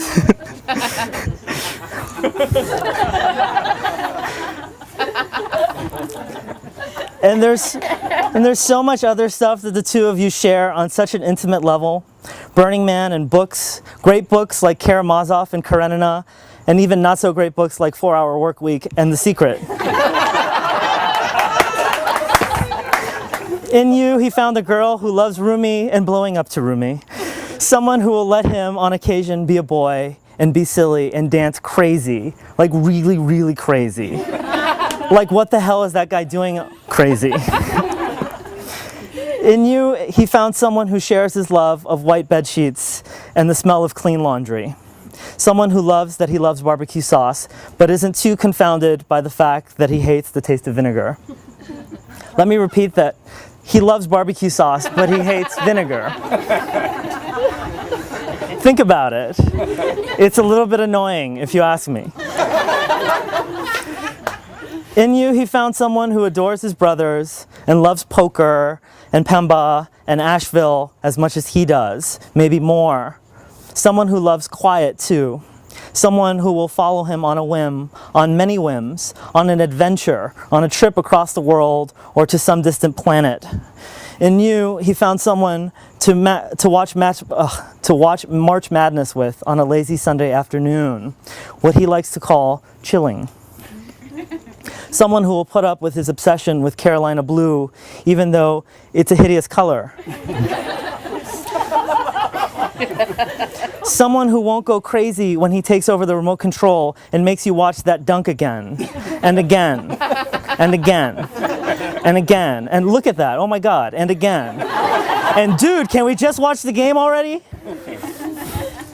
In you, he found someone who can tolerate Miami, bro. Someone who loves the man he has become and the child he will always be. Someone who loves his crazy and whose crazy he loves more than you know. Most importantly, in you he found someone he can share a glass of milk with without feeling icky. You have no idea what a big deal this is. The man does not like sharing drinks with anyone. In fact, he's easily grossed out by just about any strange taste or smell. Which brings me to my main point.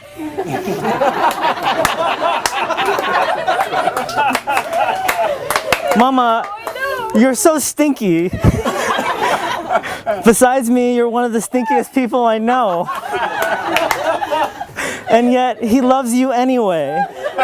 Loves you to pieces, despite all that stinkiness. And that's how I knew that you were the one for him all along.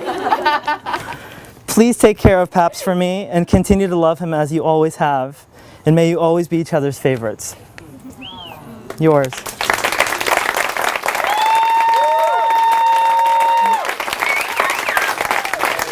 I'm so nervous. Maybe person.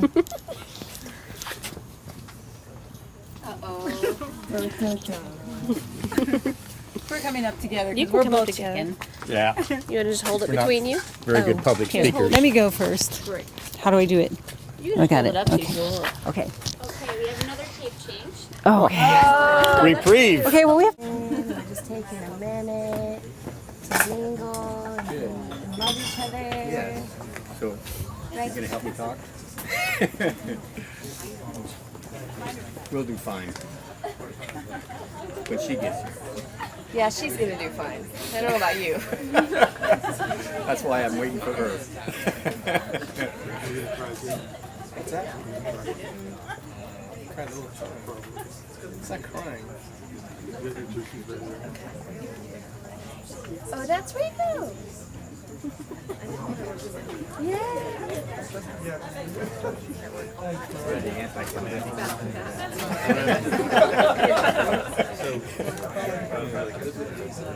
Oh yeah? What's he doing now? Oh shh. That guy? You lie. You're lying. You're lying.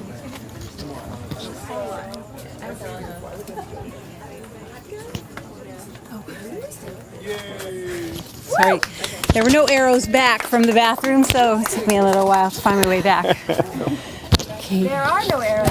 No, there's none back, so yeah. Good job. I turned them all around so I could find my way up. Okay, anyway, I'm going to go first because I want to be done, but Ross Kidder, easy in the back. Go ahead and talk, it's okay. yeah, it's really okay. Okay, first of all, I was just thinking right now, and I talked to someone else that was up there, that I wish that this house could talk, because I bet that would be some good stories too. But we were trying to think of something, really good thing to say about both of them, but we knew that you guys were all going to take care of that. So I had a really good story I wanted to tell about Veronica. So he said, well, I have one about Ethan. So I said, oh, great, let's just do it together. But before I go there, when you guys were asking for words to describe them, the first thing that came to my mind was easy. But it sounded so simple and, and IE. Yeah. So, but when we're with them, it's the easiest time to go out to dinner. They're just so easy to be with. There's no issues. There's no stuff. It's just such a great time, and it's just so easy. So, and even when they start going on things that go right over our heads, and just watching them look at each other and talk to each other, but not feeling left out, just feeling like we're there with them, but they're just lost in each other, and that's really beautiful. So anyway, that's about you guys together. So my story is, when I first married Veronica's dad, I had 3 biological sons. And I got 2 more sons. I got Jay and Brandon. And it was like, wow, I'm going to have a daughter. And with the sons, it was really easy because they were like, hey, well, and Veronica was a teenage girl at the time. So that was a little bit more difficult. But then as the years went on, I think that we, started to get more of a stop it, Veronica. We started to get more of a, a rapport and mutual respect. And then I love her. But when I realized that let me go. Okay. Anyway, Jay was having a birthday party for his daughters, the twins, Jaden and Bailey, and it was a luau themed party. And at the time, Jay lived with his in-laws and their mother that passed. And she didn't pass. So anyway, there was this house and they all lived in, and they all knew each other and everybody knew each other. So it was luau themed, so I wore a Hawaiian dress.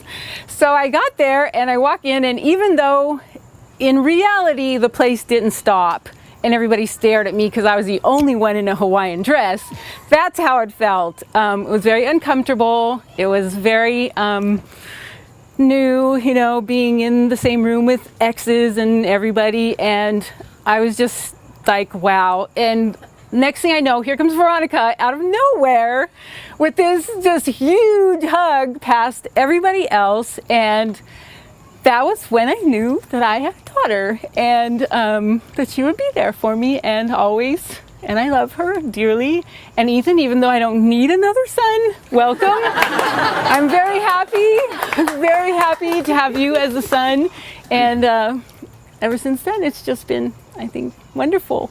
So that's my story. And thank you. Okay. All right.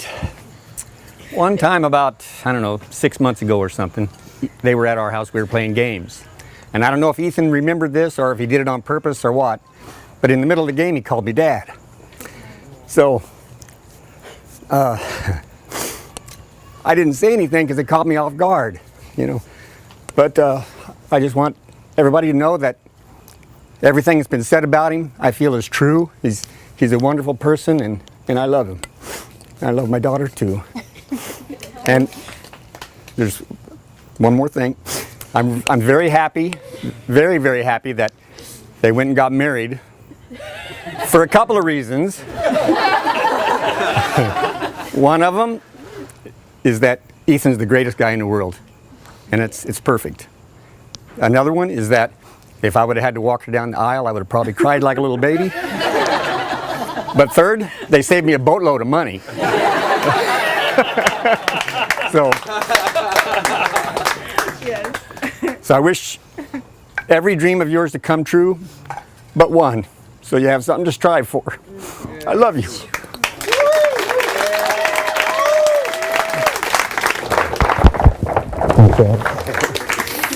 I love you. One more thing. Ever since that hug, I am a way better hugger. I know how much it meant to me. And how much it kissed me downstairs. Perfect together.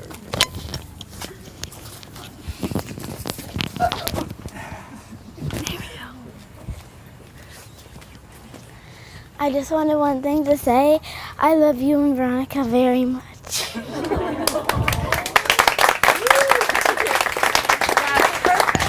That's all I needed to hear. Senor?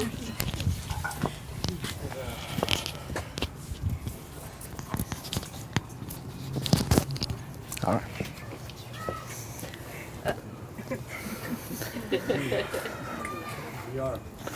How's it going? So I haven't had the pleasure of meeting most of you. Veronica kind of has two lives. She lived one until she moved here. So there's not really any stories I have about the two of them because Ethan avoids me, apparently. But I just wanted to try to consider that some of you maybe didn't know her very well, so I would do my best to give you an idea who she is. And basically, if you've seen the movie There's Something About Mary, that's kind of my sister. Everybody has loved her whole life. She's been naive to it most of the time. I could tell stories about best friends of boyfriends showing up at the door with flowers, making sure that their best friend wasn't there because they fell in love with her. I had friends who fell in love with her. It's okay, they weren't that good of friends and it was no big deal, but I want to stand up here and tell stories about the terrible boyfriends that came before. There really weren't terrible ones. They were fine. Everybody liked them okay. But we knew they weren't important because kind of the way she introduced them just wasn't important. This is so-and-so. We knew it was passing. But when Ethan came, it wasn't the same thing, not even close. It was a passionate, giddy almost, you know, this is Ethan, this is so-and-so. Maybe wasn't favorite yet, but you could see it was the first one that mattered. And anybody who has a daughter or a sister, you know when you meet that person, as soon as they leave, the family talks and the family is, you know, I didn't like him for her, or he's a nice enough guy, but I don't see it. With Ethan, it was the first time that everybody got it. Even my mom got it, which, if anybody here knew my mom, yeah, so I was gonna sit up here and roast you, but with the exception of the height discrepancy, I really didn't have anything. So basically, my sister has been my best friend my whole life. We used to joke that we were twins. She just held on for 3 years. And for anybody here who knew my mom, that would explain her disposition. But everybody's had that moment where you couldn't stop laughing. And you laughed, you couldn't stop. You needed to stop. It was painful and you had to stop. And pretty much every time that's ever happened in my life, it's been with my sister. And we've had a lot of them. Constantly. We have them over the phone, we have them in person. We would have them waiting for my mom in the most awful time of our lives, we would still just, people at Round Table Pizza would be staring at us because we couldn't stop laughing. It was just the way it has been, the way it always will be. And I'm sure I'll get to know Ethan as well as all of you have, but I couldn't be happier for anybody to experience the same. I love you, man. Thank you. Try to be shorter when you stand next to me, though. So there you go. I love you. Thanks for not making me wear a dress. Love you. There you go. The mic will still open. It'll be on again. Am I the last one?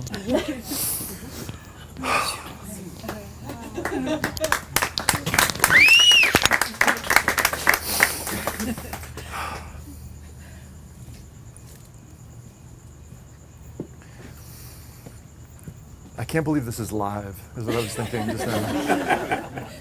This is live. Thank you for giving us a wedding.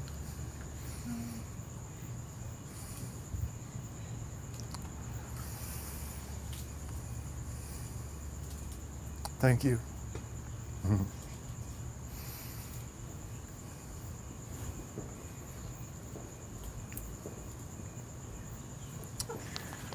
Okay, some words for the bride.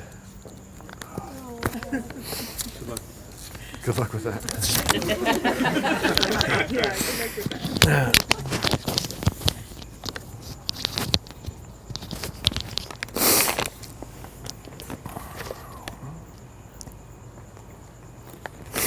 I was walking through the woods a couple years ago in North Carolina where I grew up, and I said, wow, these woods are really familiar.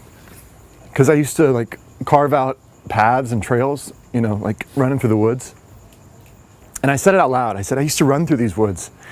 And the guy next to me, a guy named Bob, said, I haven't seen him since.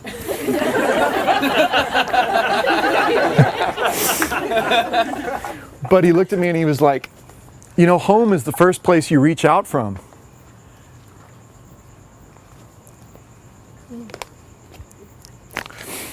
I've reached out from a lot of places.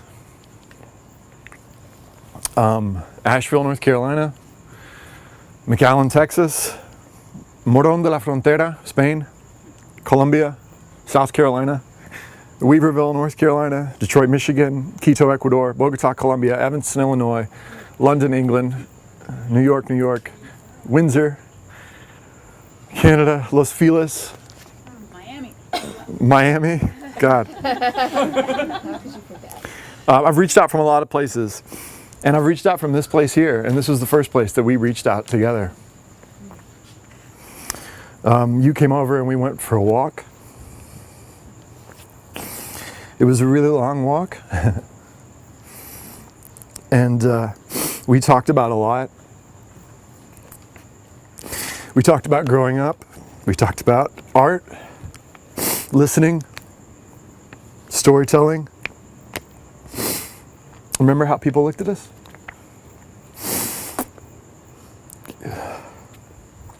And I told you about a story that I'd read by Kurt Vonnegut called A Long Walk to Forever. It's a good story. And I knew or suspected that's what we were taking. And I think you suspected it too. And it's funny because we know that the universe is really big and that we're not the center of the universe. But I think we forgot. We talked about home. You said that you'd never really had a home. And I misquoted a samurai poem and I said that I made adaptability my home. But that's true. And we kept walking.